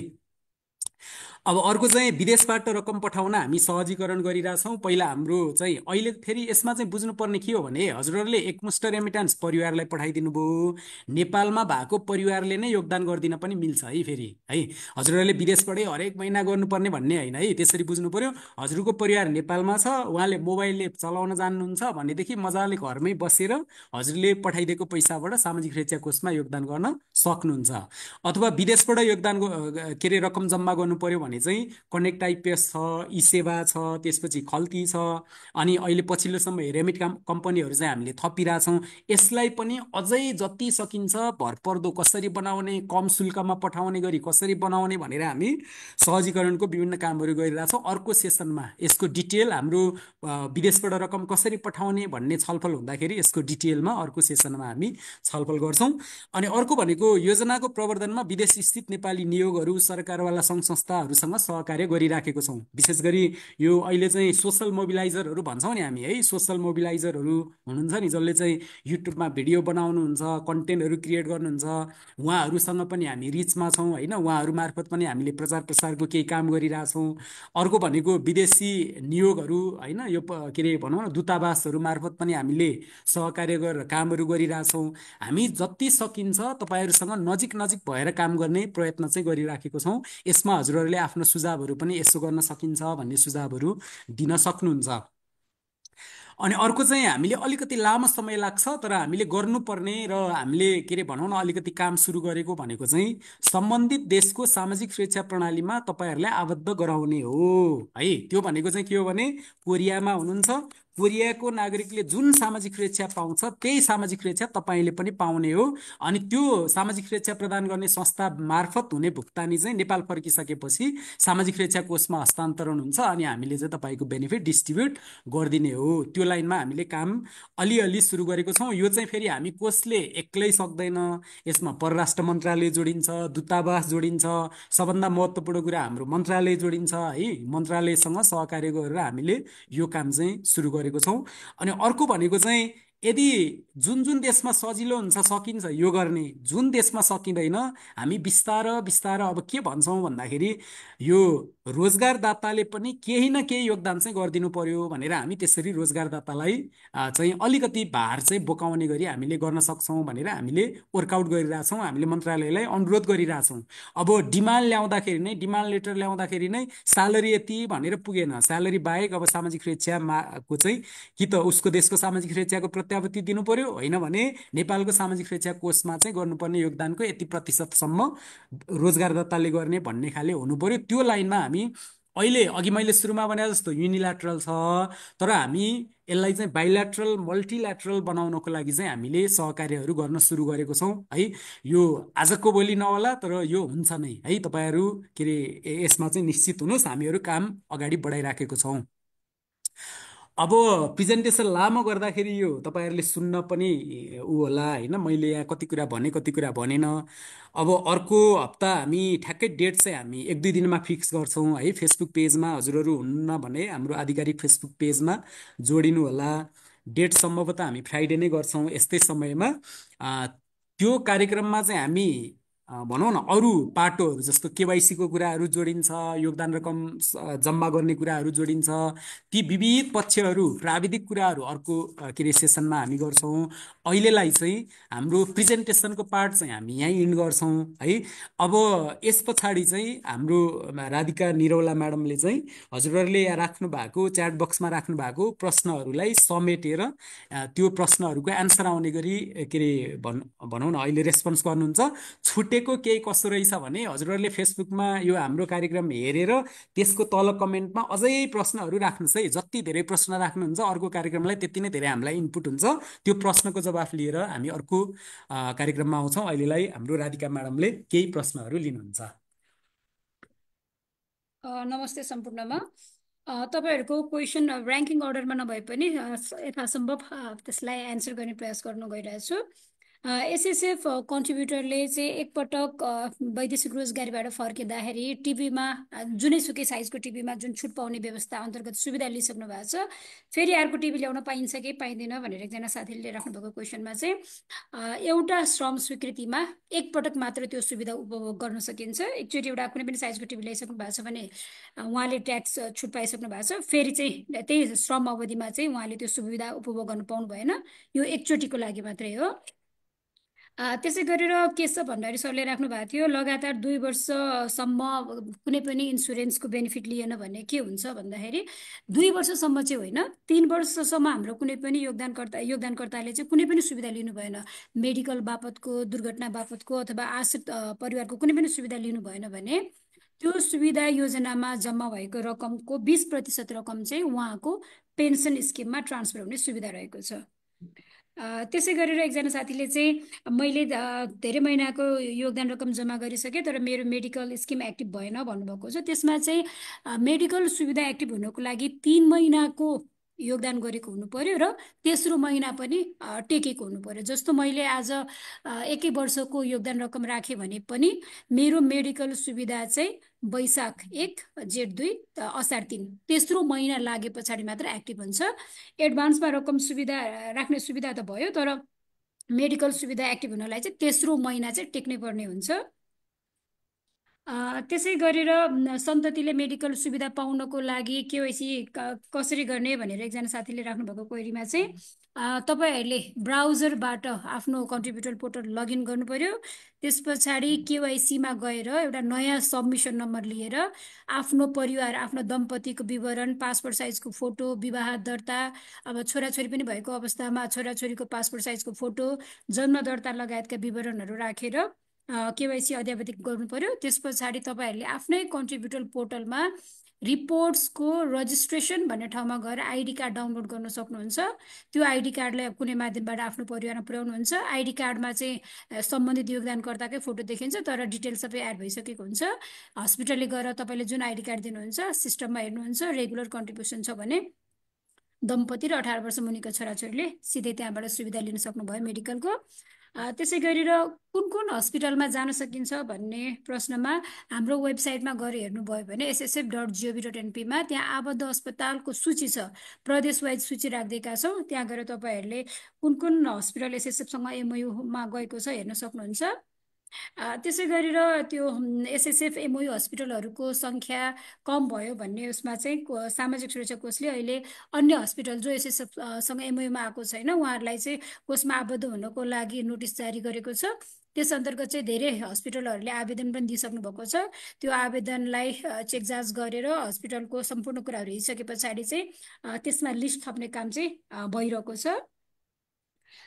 त्यसै गरेर 60 वर्षभन्दा अगाडि नै रकम पेन्सनको बापत जम्मा भएको रकम निकाल्न मिल्छ कि मिल्दैन भन्ने प्रश्नमा अघि नै सरले भन्नुभयो जस्तो व्यक्ति स्वयं जो योगदानकर्ता हुनुहुन्छ उहाँ आफै 60 वर्ष नपुगिकन पेन्सन स्किममा राखेको रकम निकाल्न मिलेन।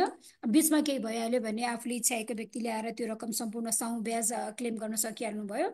तर व्यक्ति योगदानकर्ता खुद आफै 60 नपुगिकन चाहिँ पेन्सन स्किममा रहेको रकम चलाउन मिलेन।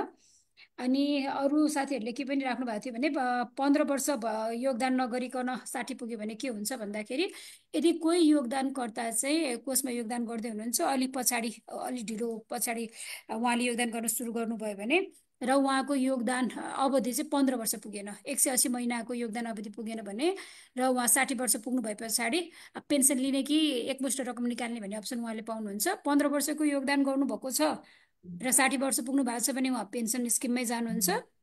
होइन 15 वर्षको योगदान नगरिकन 60 वर्ष पुग्नु भएको छ भने उहाँले पेन्सनमा जान्छु भन्न नि पाउनुभयो अथवा होइन एकमुष्ट साउ ब्याज रकम निकालेर निस्किन्छु भन्न नि पाउनुभयो। त्यसै गरेर 10 लाख सुविधा योजना लागू भयो कि भएन भन्ने प्रश्न सायद उहाँले घातक रोग सम्बन्धी गर्नु खोज्नु भएको थियो होला एकजना हाम्रो शिव राई सरले।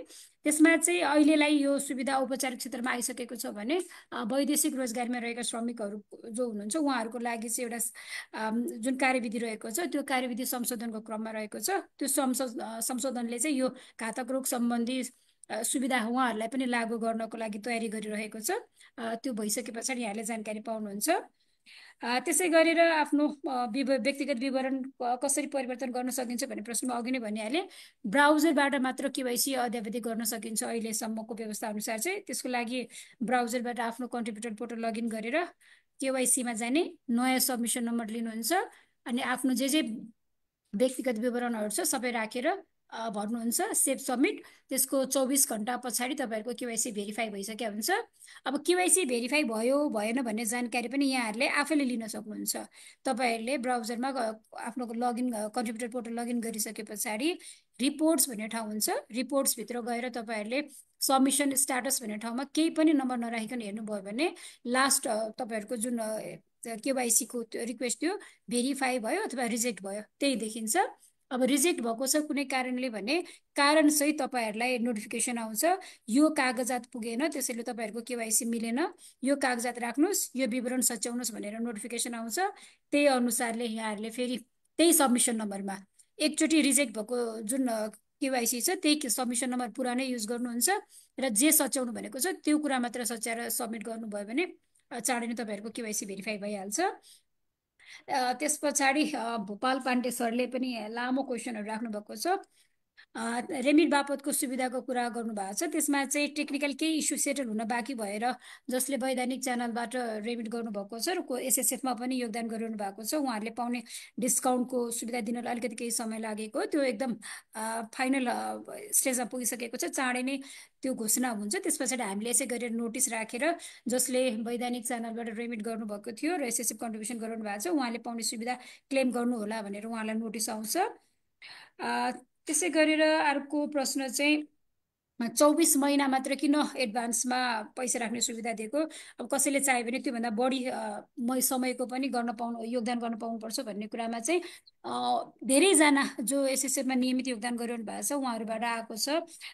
मैले एडभान्समा पेमेन्ट गर्ने अवधि चाहिँ बढाउनु पाउनु पर्यो 24 महिना मात्र होइन म त्योभन्दा बढी अवधिको एडभान्स रकम एकैचोटि राख्न चाहन्छु भन्ने साथी कन्ट्रिब्युटरहरू चाहिँ धेरै हुनुभएको भएर हामीले त्यो कुरा चाहिँ हाम्रो एसएसएफको एसएमटीमा राखिदिएका छौँ। अनि उहाँहरूले चाहिँ यो कुरालाई संशोधन के अरे सम्बोधन हुने गरेर योगदान गर्ने अवधि जुन एडभान्समा पे गर्ने ड्युरेसन छ त्यो बढाउनको लागि चाहिँ अध्ययन गरिरहनु भएको छ। चाँडै नै त्यसलाई पनि उहाँहरूले एड्रेस गर्नुहुन्छ। त्यसै गरेर एकजना साथीले चाहिँ न्यूनतम आधारभूत पारिश्रमिक को बारेमा क्वेरी राख्नु भएको थियो। न्यूनतम आधारभूत पारिश्रमिक चाहिँ कसरी 10,820 देखिन्छ हाम्रो सिस्टममा हामीले कन्ट्रिब्युटर पोर्टल लगइन गर्दा भन्दा त्यो चाहिँ नेपाल सरकारले तोकेको न्यूनतम आधारभूत पारिश्रमिक हो, जो नेपालभित्र रहेका र विदेशमा रहेका हामी सबै नेपालीको लागि लागू हुन्छ। अहिलेलाई 10,820 रहेको छ। अब केही समय पछाडि श्रावण पछाडि फेरि पुनः अलिकति पुनर्मूल्याङ्कन होला, त्यस पछाडि बढ्ने घट्ने जे हुन्छ त्यो कुरा तपाईँहरूले थाहा पाइहाल्नुहुन्छ। अहिलेलाई चाहिँ 10,820 रहेको छ। यो चाहिँ नेपाल सरकार श्रम तथा रोजगार तथा सामाजिक सुरक्षा मन्त्रालयले निर्धारण गर्छ र त्यो चाहिँ तपाईँलाई राजपत्र लगायतका विभिन्न माध्यमबाट चाहिँ जानकारी गराइन्छ।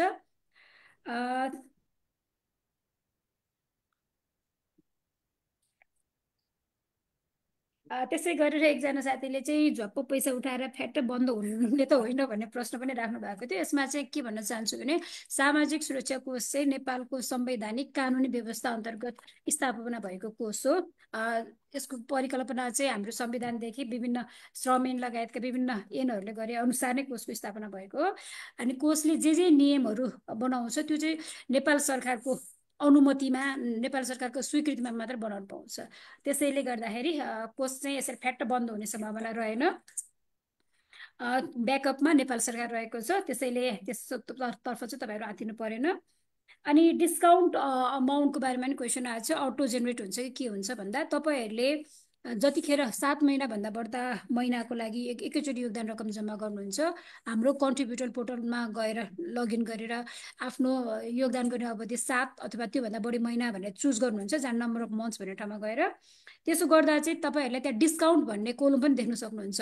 तपाईँले 7 महिनाभन्दा बढी नम्बर चुज गर्नुभयो, नम्बर कति महिनाको पे गर्ने भन्दाखेरि त्यहीँनिर अटो जेनेरेट भएर आउँछ र तपाईँले टोटल पे गर्नुपर्ने नेट पेएबल अमाउन्टमा चाहिँ त्यो डिस्काउन्ट घटेर आएको हुन्छ।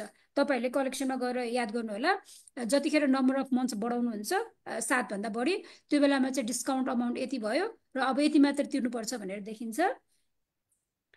अनि डिस्काउन्ट अमाउन्टमा चाहिँ 2308मा नै डिस्काउन्ट होइन, यो चाहिँ बिमा अन्तर्गतको 809 रुपियाँ जुन छ त्यसमा डिस्काउन्ट प्राप्त हुने हो। त्यसैले 7 महिनाभन्दा बढीको एकैचोटि रकम जम्मा गरियो भने चाहिँ 1 महिनामा 80 रुपियाँ 55 पैसाको डिस्काउन्ट हुन आउँछ। अनि आश्रित परिवारले कसरी क्लेम गर्ने भन्ने कुरा पनि आएको थियो। त्यसमा चाहिँ यदि कोही योगदानकर्ताको कुनै कारणले विदेशमा मृत्यु भएको रहेछ भने उहाँको परिवारले पाउने जुन पेन्सन लगायतको सुविधा छ त्यो दाबी गर्नको लागि चाहिँ सम्बन्धित व्यक्ति चाहिँ एकचोटि कोषमै आउनुपर्ने भयो।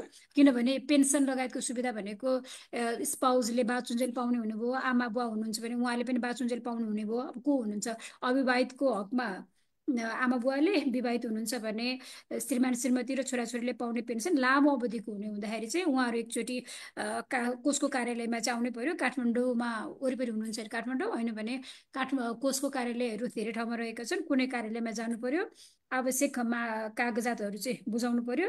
त्यस पछाडि एउटा सानो सम्झौता हुन्छ अनि त्यस पछाडि चाहिँ उहाँहरूले आश्रित परिवारले प्राप्त गर्ने सुविधाहरू प्राप्त गर्न सक्नुहुन्छ। आइडी कार्ड कसरी प्राप्त गर्ने हस्पिटल जानको लागि भन्ने प्रश्नमा पनि अघि नै भने जस्तो केवाइसी गर्नै पर्यो। केवाइसी गर्नको लागि पोर्टलमा गएर जसरी केवाइसी गरिआएको थियो त्यही पोर्टलमा रिपोर्ट्स भन्ने ठाउँमा गएर रेजिस्ट्रेसनभित्र क्लिक गर्नुभयो भने अहिले हेर्नुभयो भने केवाइसी गर्नुभएको छ भने तपाईँको फोटोसहितको आइडी कार्ड अहिले पनि त्यहाँ अभाइलेबल छ। यदि केवाइसी गर्नुभएको रहेछ भने केवाइसी गर्नुहोस्। त्यसको 24 घन्टा पछाडि तपाईँहरूले त्यही रिपोर्ट्सको रजिस्ट्रेसन भन्ने ठाउँमा गएर हेर्नुभयो भने आफ्नो फोटोसहितको आइडी कार्ड प्राप्त गर्नुहुन्छ। अब त्यही आइडी कार्डलाई यहाँले कुनै माध्यमबाट आफ्नो परिवारमा पुर्याउनु भयो भने परिवारले मेडिकल सुविधा लिन सक्नुहुन्छ।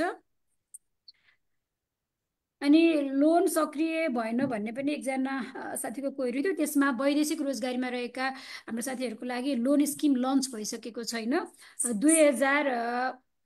2069 चैत्र 8 गतेदेखि मात्र हाम्रो यो स्किम सुरु भयो हो। अब 3 वर्ष लागे पछाडि लोन लगायतको प्रोभिजनको लागि काम भइरहेको छ।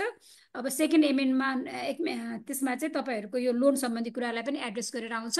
आजको मितिमा वैदेशिक रोजगारीमा रहेका साथीहरूको लागि लोन सुविधा छैन, तर चाँडै नै एड भएर आउँदैछ। त्यसको कुरा तपाईँहरूले विभिन्न च्यानलबाट थाहा पाइहाल्नुहुन्छ।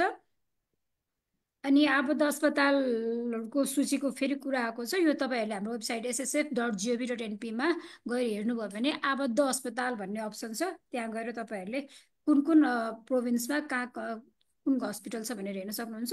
आफ्नो नजिक जुनै अस्पताल छ त्यहाँ गएर स्वास्थ्य उपचार लिन सक्नुभयो। अब आबद्ध अस्पताल कम भयो भन्ने प्रश्नमा कोषले चाहिँ त्यो आबद्ध अस्पतालको सङ्ख्या बढाउनको लागि अघि नै भने जस्तो नोटिस जारी गरेको छ। चाँडै नै धेरै ठाउँमा सकेसम्म सबै योगदानकर्तालाई सहज रूपमा स्वास्थ्य सुविधा प्राप्त होस् भनेर चाहिँ कोषले आबद्ध अस्पतालको सूची बढाउनलाई काम गरिरहेको छ। अनि सबैभन्दा धेरै प्रश्न आएको चाहिँ इन्सुरेन्समा जम्मा हुने जुन 809 रकम छ त्यो बढी भयो भन्ने प्रश्न धेरैतिरबाट आइरहेको छ। अनि हामीले त्यो प्रश्नलाई चाहिँ त्यो गुनासोलाई भनौँ त्यसलाई चाहिँ हामीले हाम्रो एसएसएफको उच्च व्यवस्थापन समक्ष राख्दैछौँ छौँ। अनि उहाँहरूले चाहिँ यसको लागि अध्ययन गरिरहनु भएको छ, एउटा कमिटी नै बनाएर अध्ययन गरिरहनु भएको छ। 809 रकम बिमा बाबतको रकम घटाउन सकिन्छ अथवा वैदेशिक रोजगारीमा रहेका श्रमिकहरूलाई थप सुविधा दिन सकिन्छ।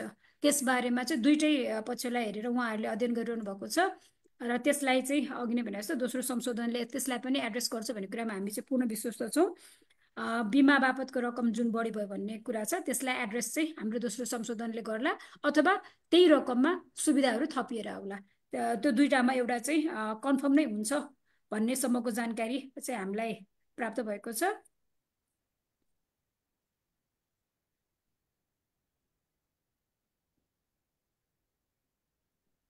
यसबाहेक चाहिँ अब तपाईँहरूले कसरी योगदान रकम जम्मा गर्ने भन्ने धेरै प्रश्नहरू पनि राखिरहनु भएको छ। त्यसको लागि चाहिँ हामीले नेक्स्ट विक चाहिँ त्यो कुरालाई मात्र फोकस गरेर योगदान रकम कसरी सङ्कलन गर्ने भनेर तपाईँहरूलाई हामीले लाइभ गरेर नै देखाउन गइरहेका छौँ।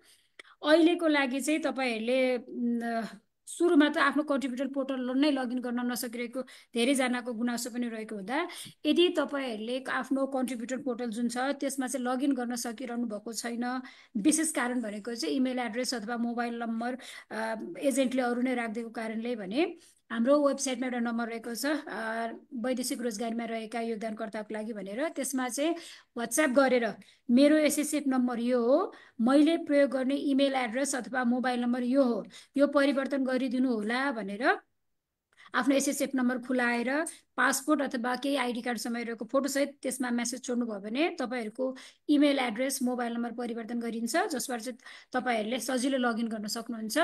त्यसको लागि यदि लगइनमा समस्या केही छ भने अघि नै भने जस्तो वाट्सएप गरेर चाहिँ आफ्नो hello ma'am. Hello ma'am, hello हजुर। Sorry to disturb you ma'am. मैले हजुरलाई एउटा प्रश्न राखेको थिएँ कि म त्यो चाहिँ म अलिक जाने बेला भयो, म धेरै नै यहाँ कुरेर बसेँ कि तपाईँले प्रश्नको जवाफै दिनु भएन है। सोधौँ म्याम हजुरलाई? हजुर यो जुन हाम्रो यो मेरो 2-3वटा प्रश्न छ। यो हामीले चाहिँ जुन 2308 रुपियाँ जुन हामीले पैसा चाहिँ रकम जम्मा गर्छौँ नि, त्यो रकम चाहिँ तपाईँको 1400 लगभग 98 1498.57 चाहिँ हाम्रो पेन्सनको लागि जान्छ भने र मेडिकल इन्सुरेन्स जुन छ त्यो 809.43 हुने आउँछ। त्यो रकम चाहिँ इन्सुरेन्समा त्यो मेडिकलको 1 लाखसम्मको कभरेज भन्ने कुराहरू भएको छ होइन। तर यदि त्यो मेरो प्रश्न चाहिँ यदि त्यो अब त्यो बिरामी नै भएन भने त्यो रकम के हुन्छ र अर्को कुरा के छ भने अन्तिम संस्कारको लागि जस्तो कि 25,000 रुपियाँ भन्ने र तोकिएको छ। यदि मेरो परिवारमा अथवा कसैको अब मृत्यु भएको खण्डमा त्यो 25,000 पाउने हो कि होइन, त्यो भयो। अनि लास्टमा एउटा कुरा के छ भने र अर्को कुरा भनेको चाहिँ हामीले जुन रेमिटेन्स पठाएको कागज पेश गर्दाखेरि 20% चाहिँ के छुट पाइने भनेको छ, त्यसको बारेमा अलिकति स्पष्टीकरण दिनुहोस् न।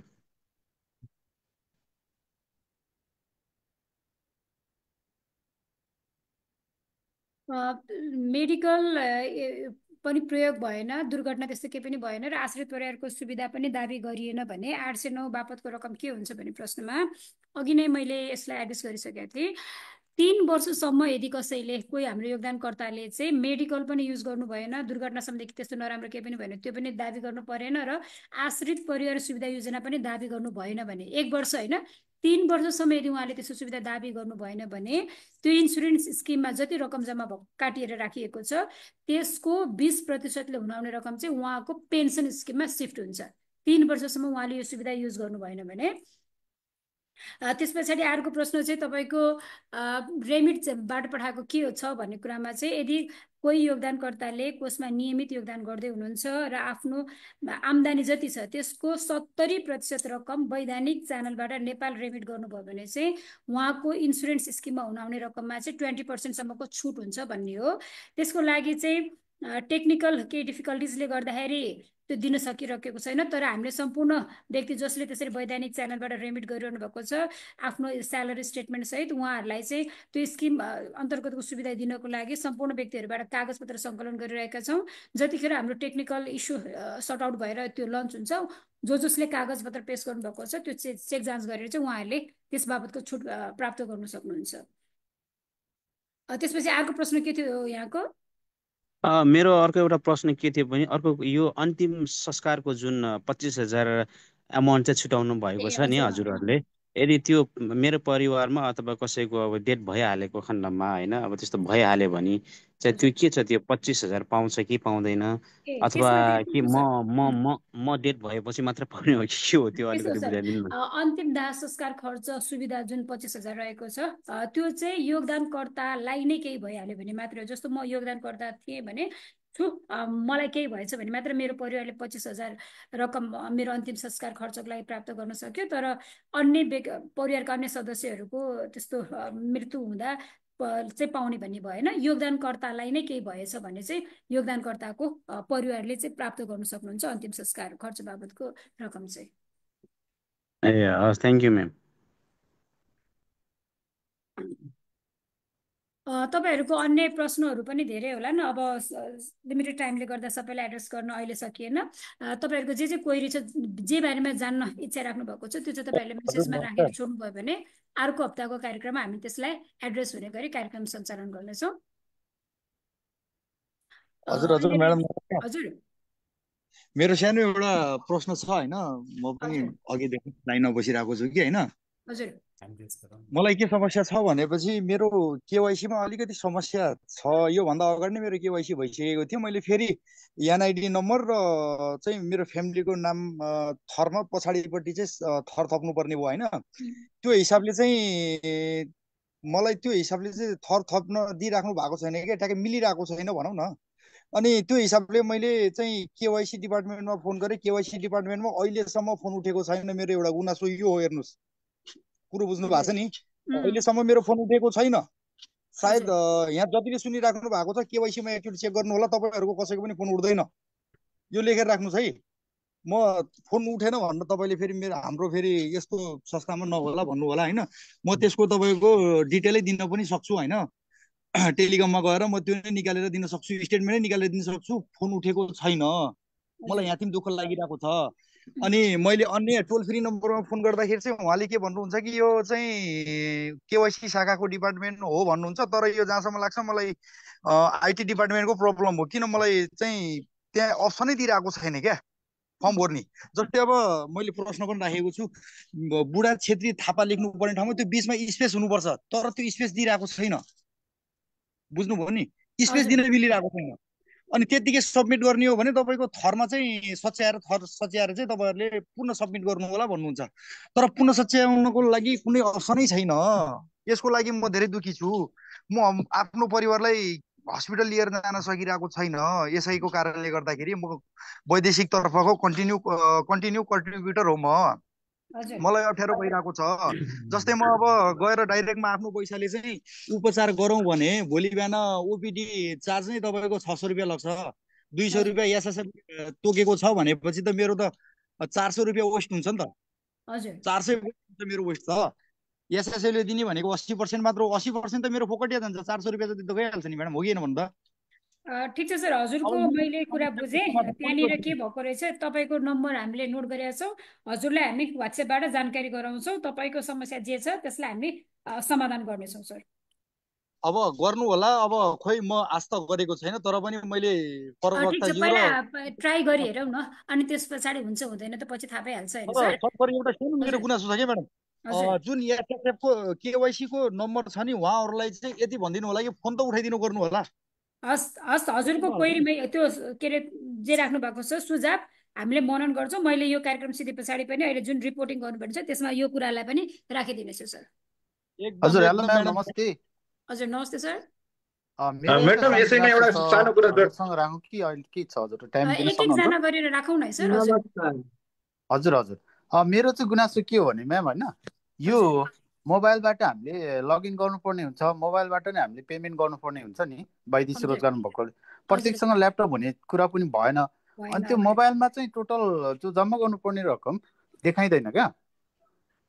अनि त्यसको लागि यो टेक्निकल पार्ट्समा तपाईँहरूले यो कुरा सल्भ गरिदिनुहुन्छ के छ यसको प्रोसेस? नत्र त हामीले प्रत्येकचोटि ल्यापटप कि साइबर यता कम्प्युटर त्यसो भएको गर्नु साइडमा परेन सर। जानुपर्ने भयो? यसो गर्दा भयो, हजुरले जतिखेर कलेक्सन भन्ने ठाउँमा जानुहुन्छ नि रकम जम्मा गर्नको लागि, त्यसलाई हजुर डेस्कटप मोडमा राख्नु भयो पनि देखियो।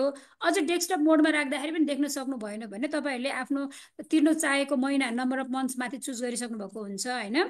अनि हजुर तल आएर जतिखेर सेभ क्लिक गर्नुहुन्छ, सबमिट क्लिक गर्नुहुन्छ, त्यो सँगै प्रिन्ट भन्ने एउटा अप्सन पनि रहेको हुन्छ। हजुर तपाईँले त्यो प्रिन्ट अप्सन क्लिक गर्नुभयो भने एउटा भौचर देखिन्छ। भौचरमा यहाँले तिर्नुपर्ने जम्मा रकम, सबमिसन नम्बर, हजुरको एसएसएफ नम्बर, सम्पूर्ण कुरा देखिन्छ सर।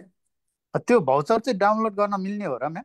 मिल्छ सर, नत्र मिल्छ मिल्छ मिल्छ। त जस्तो कति साथीहरूको चाहिँ अब बाहिर पेमेन्ट मोड्युल अहिलेसँग हामी जे छ त्यो नहुने हुँदाखेरि चाहिँ उहाँहरूले त्यही प्रिन्ट अप्सनमा गएर भौचर डाउनलोड गर्नुहुन्छ।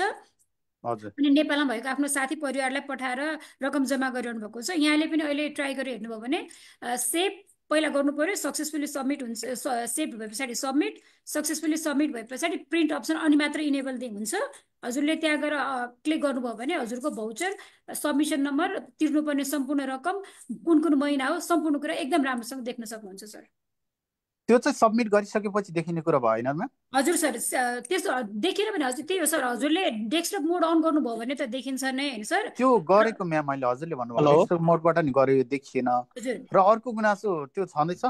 अर्को गुनासो चाहिँ के हो भने मैले त्यो अतिरिक्त रकम चाहिँ 2000 राख्दै आएको छु। अब 6 महिना पछाडि चाहिँ म 3000 राख्छु अथवा 3500 राख्छु भन्दा पाइयो पाइएन? पायो सर। त्यो अतिरिक्त रकम सधैँ यति हुनुपर्छ भन्ने भएन। जस्तो यो महिना मेरो बोनस आयो, राम्रो आम्दा भयो, मैले एक्स्ट्रा रकम राख्न चाहेँ भने एक महिनामा 30,152सम्म एक्स्ट्रा रकम राख्न सक्छु। अब अर्को महिना मेरो नियमित तलब मात्र आयो भने राख्नै पर्ने 2308 राख्छु, अर्को महिना ब्रेक गर्छु।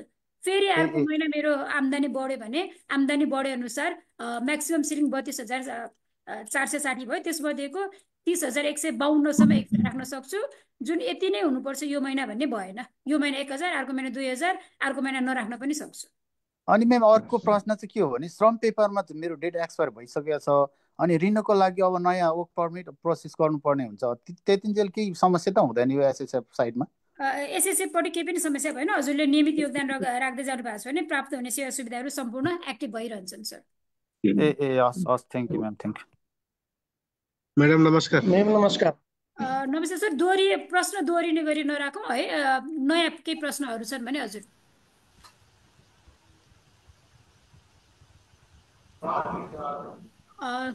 हेलो हजुर सर भन्नुहोस् त। हजुर नमस्कार। एकैचोटि आउनुभयो। यसलाई एकचोटि जमिर अन्सारी सर हजुर बोलौँ न।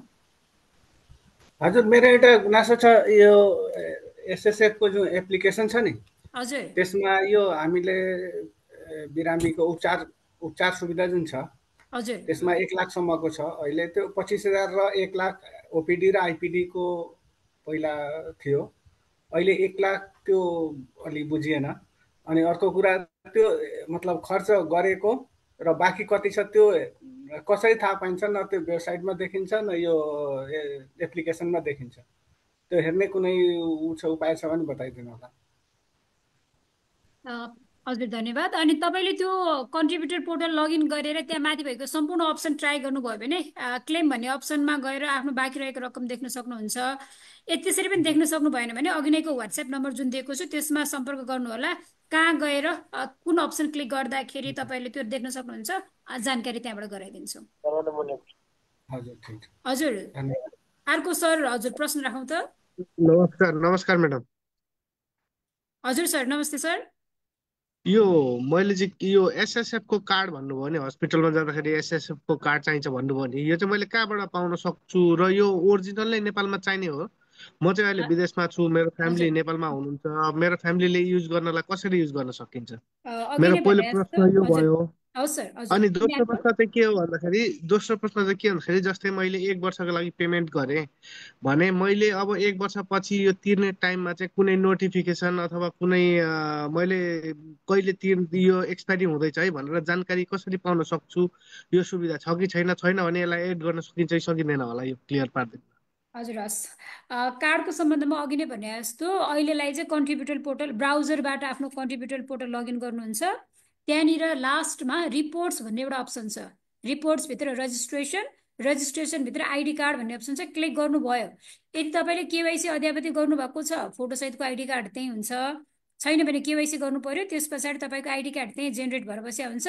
त्यसलाई डाउनलोड गर्ने कुनै माध्यमबाट आफ्नो घर परिवारसम्म पुर्याइदिनु पर्यो। अनि हस्पिटलले चाहिँ त्यसको हार्ड कपी नै खोज्ने हुँदाखेरि चाहिँ परिवारले त्यो आइडी कार्ड प्राप्त गरिसके पछाडि त्यसलाई प्रिन्ट गर्नु पर्यो। अब लेमिनेट गरेर राख्नुभयो भने झन् सुरक्षित, त्यही लगेर चाहिँ उहाँले हस्पिटलमा देखाउनु पर्यो। अनि नोटिफिकेसनको सवालमा चाहिँ त्यसको लागि काम चाहिँ भइरहेको छ। तर अहिलेलाई चाहिँ जस्तो मैले 1 वर्षसम्मको योगदान रकम जम्मा गरेँ, अब 13 महिना पछाडि फेरि अर्को योगदान रकम जम्मा गर्दाखेरि अहिलेलाई नोटिफिकेसन केही पनि त्यसो जाने व्यवस्था छैन। तर त्यसको लागि काम भइरहेको छ। चाँडै नै जो योगदानकर्ताहरूको रकम जम्मा गर्ने बेला भए पछाडि उहाँहरूले चाँडै नै इमेल अथवा अरू कुनै माध्यमबाट जानकारी प्राप्त गर्न सक्नुहुन्छ सर। हस् म्याडम, अलिकति मैले नबुझेको कुरा चाहिँ मैले जस्तै त्यो रिपोर्टमा गरेर मैले आइडी पाइसकेपछि त्यो मैले व्हाट्सएप थ्रु पठाएर उहाँ मेल अथवा मेल थ्रु पठाएर त्यसलाई म प्रिन्ट गर्दा हुन्छ कि हजुर के हो जसरी यसको चाहिँ? पठाउनुहुन्छ हजुरले जुन च्यानल युज गरेर भयो डाउनलोड गर्नु पर्यो हजुरले। अनि त्यसलाई भाइबर वाट्सएप फेसबुक मेसेन्जर केबाट पठाउनुहुन्छ पठाउनु होला। परिवारले प्राप्त गरेपछि प्रिन्ट गर्नुहुन्छ, त्यही कार्ड लगेर देखाइ पुग्यो सर। ओरिजिनल भनेर एसएसएफ अफिसबाटै इस्यु भएको कार्ड देखाउनु परेन। तपाईँको त्यो कार्डमा सम्पूर्ण कुरा विवरण अद्यावधि गरिएको छ, नियमित योगदान छ भने जुन तपाईँको परिवारले प्रिन्ट गर्नुहुन्छ त्यो प्रिन्ट कपी नै सफिसियन्ट हुन्छ सर। हस्, धेरै धेरै धन्यवाद। म्याडम नमस्कार। नमस्ते सर। मेरो चाहिँ 3टा प्रश्न छ म्याडम। हजुर एउटा चाहिँ मेरो एसएसएफ आइडीमा चाहिँ पिक्चर छैन, यसले के असर गर्छ कि गर्दैन एउटा कुरा। हजुर अनि अर्को कुरा चाहिँ मेरो यो जस्तै पेन्सन रकममा चाहिँ मैले तपाईँको ओभरअल तपाईँको 2 वर्षको भनेर 54,000 चाहिँ सबमिट भइसक्यो गरेँ मैले मेरो तर्फबाट। तर पेन्सन पोर्टलमा चाहिँ 34,000 देखाएको थियो। त्यो बिचको बिट्विन मनी के को ग्याप हो एउटा। अनि चाहिँ म्याडम मैले चाहिँ यो श्रम गर्दाखेरि एउटा 2308 रुपियाँ मैले एक्स्ट्रा पे गरेको छु। अनि त्यसपछि मैले जब यो एसएसएफमा भनेर मैले छुट्टै पे गरेर होल मन्थको त्यति बेला यो जस्तै 1 साल के भनेर मैले लास्ट इयरमा यो 2079 टु कोमा मैले चाहिँ तपाईँको श्रमको लागि 2308 रुपियाँ मैले छुट्टै बुझाएँ। र यतापट्टि फेरि मैले 1 वर्षको पुरै रकम चाहिँ मैले बुझाएँ। तर त्यो बिचको त्यो पैसा पछि मैले कुरा गर्दा त्यो पैसा पनि त्यहाँ जोडिन्छ भन्ने कुरा मैले चाहिँ त्यो इन्फर्मेसन पाएँ। तर चाहिँ अहिलेसम्म त्यो पैसा जोडिएको छैन।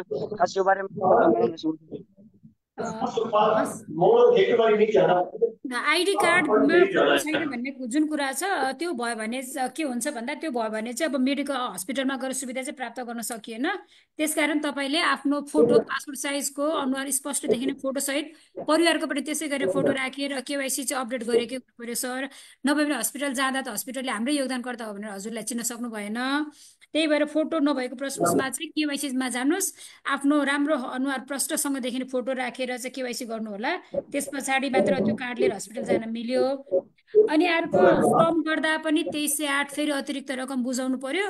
तर अलरेडी 1-2 वर्षको लागि योगदान एसएसएफमा गरिसकेको छु भन्ने कुरामा चाहिँ अहिलेलाई चाहिँ प्रेमिस सिस्टम र सोसियल सिस्टमको इन्टिग्रेसनको कामहरू नभइसकेको हुँदा यहाँहरूले अग्रिम रूपमा गर्नुभएको रकम चाहिँ उहाँहरूको सिस्टममा देखिँदैन, फेमिसमा देखिँदैन।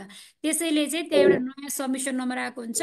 त्यो सबमिसन नम्बर राखेर 1 महिनाको न्यूनतम योगदान 2308 जम्मा गरिदिनै पर्छ। तर त्यसो गर्दा त तपाईँहरूलाई डबल पेमेन्ट गर्नु पर्यो। जस्तो यही वैशाख महिनामा रिन्यू गर्दै हुनुहुन्छ भने त 1 वर्ष अगाडि नै यो 2082 वैशाखको पैसा तिरिसकेको थियो, फेरि नयाँ वैशाखको लागि पैसा तिर्नु पर्यो। यस्तो अवस्थामा चाहिँ तपाईँले त्यहाँ 2308 रुपियाँ रकम भुक्तान गरिसके पछाडि त्यसको रिसिट सहित हाम्रो वेबसाइटमा त्यहाँ एउटा नम्बर छ, रिकन्सिलिएसन भन्ने त्यहाँ हिसाब मिलानको लागि मेरो 2082 वैशाख महिनाको रकम पहिले भुक्तान गरिसकेका थिएँ, श्रमको लागि फेरि भुक्तान गर्नु पर्यो, त्यसकारण यो रकमलाई चाहिँ मेरो आउने यो महिनामा सारिदिनु होला भनेर यहाँहरूले त्यो निवेदन राख्नुभयो भने तपाईँहरूको रकम जुन रिकन्सिल के अरे उता रिन्यू गर्दा फेरि तिर्नु परेको थियो त्यो चाहिँ यता रिकन्साइल हुन्छ सर। त्यो आफूले जम्मा गरेको रकम कतै जाँदैन, आउने कुनै महिनामा सिफ्ट गर्न सकिन्छ।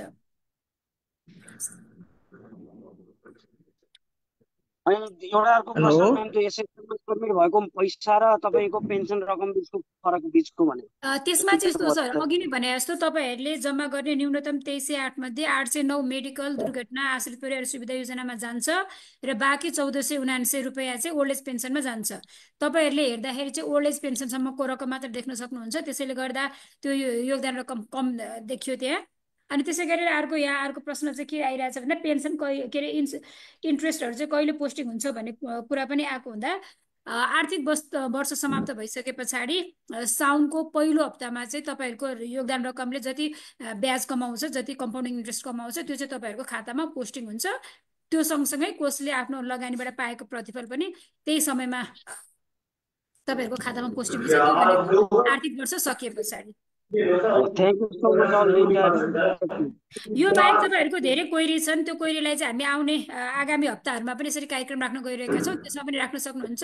त्यो बाहेक केही टेक्निकल डिफिकल्टिज आइरहेको छ भने वेबसाइटमा भएको वाट्सएप नम्बर जुन वैदेशिक रोजगारीमा रहेका योगदानकर्ताहरूकै लागि मात्र भनेर छ, त्यसमा चाहिँ तपाईँले मलाई यो समस्या पर्यो भनेर राख्नुभयो भने त्यहाँबाट पनि तपाईँहरूको म्याक्सिमम समस्या चाहिँ त्यहाँबाट पनि समाधान हुन्छ। नमस्कार हजुर, ल यो अन्तिम है त सर। नमस्ते सर। सुन्नु न, मेरो चाहिँ एकदम पर्सनल क्वेसन छ होइन, जस्तै कि हाम्रो यो नागरिक एपबाट यो तपाईँको यो कार्ड हुन्छ नि, यो कार्ड पनि युज गर्न सकिन्छ हस्पिटलमा?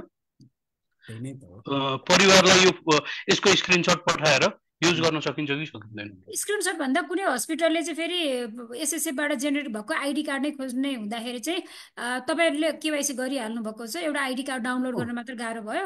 त्यो पनि के गाह्रो भएर कन्ट्रिब्युटर पोर्टलमा जानुभयो, रिपोर्ट्सभित्र क्लिक गर्नुहोस्, त्यहाँ एसएसएफकै आइडी कार्ड चाहिँ निकाल्नु भयो भने अझ राम्रो हुन्छ, किनकि अब कतिवटा हस्पिटलले चाहिँ त्यसलाई नमान्ने हुँदाखेरि आइडी कार्ड छँदैछ होइन। त्यही भएर सकेसम्म चाहिँ हाम्रो एसएसएफबाट आइडी जेनेरेट भएको आइडी कार्ड नै हस्पिटलमा देखाउनु होला न है सर। हजुर म्याम, एउटा क्वेसन सोधिहालेँ।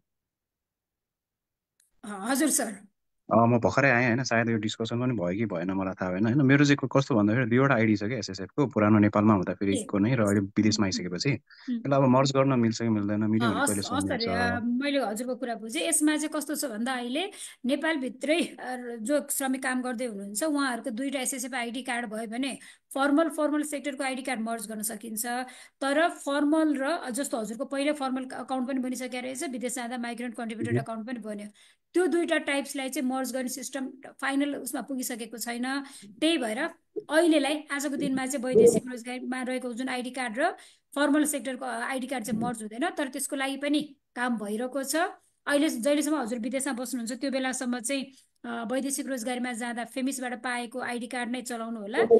तपाईँ नेपाल फर्केर आउनुभन्दा अगाडि नै सिस्टम डेभलप भइसक्छ, अथवा चाँडै नै नेपाल फर्केर आउनुभयो भने नेपाल फर्केर आएपछि तपाईँको माइग्रेन्ट कन्ट्रिब्युटर अकाउन्टलाई पनि फर्मल अकाउन्टबाट गरिन्छ, अनि फर्मल भए पछाडि मर्ज पुरानो एकाउन्टलाई चाहिँ अब कोल्याप्स हुन नदिनलाई यतिकै राख्ने कि के गर्ने त? यतिकै राख्दा त्यो कोल्याप्स हुँदैन सर। हजुरको त्यहाँ निश्चित रकम हुँदै होला, त्यसले ब्याज कमाउँदै बसिरहन्छ, त्यो कोल्याप्स हुँदैन। त्यो यतिकै तपाईँले आएर आफूले मन्जुरी नाम नदिकन बन्द पनि हुँदैन, त्यसले आफ्नो रकम अनुसार ब्याज कमाउँदै बसिरहन्छ। विदेशमा रहँदासम्म चाहिँ हजुरले फेमिसबाट अकाउन्ट नै कन्टिन्यू गर्नु। हस्, धन्यवाद सम्पूर्णलाई। अब बाँकी कुराहरू चाहिँ हामी नेक्स्ट सेसनमा राखौँला है त सर, म्यामहरू। हस्, सम्पूर्णलाई नमस्ते।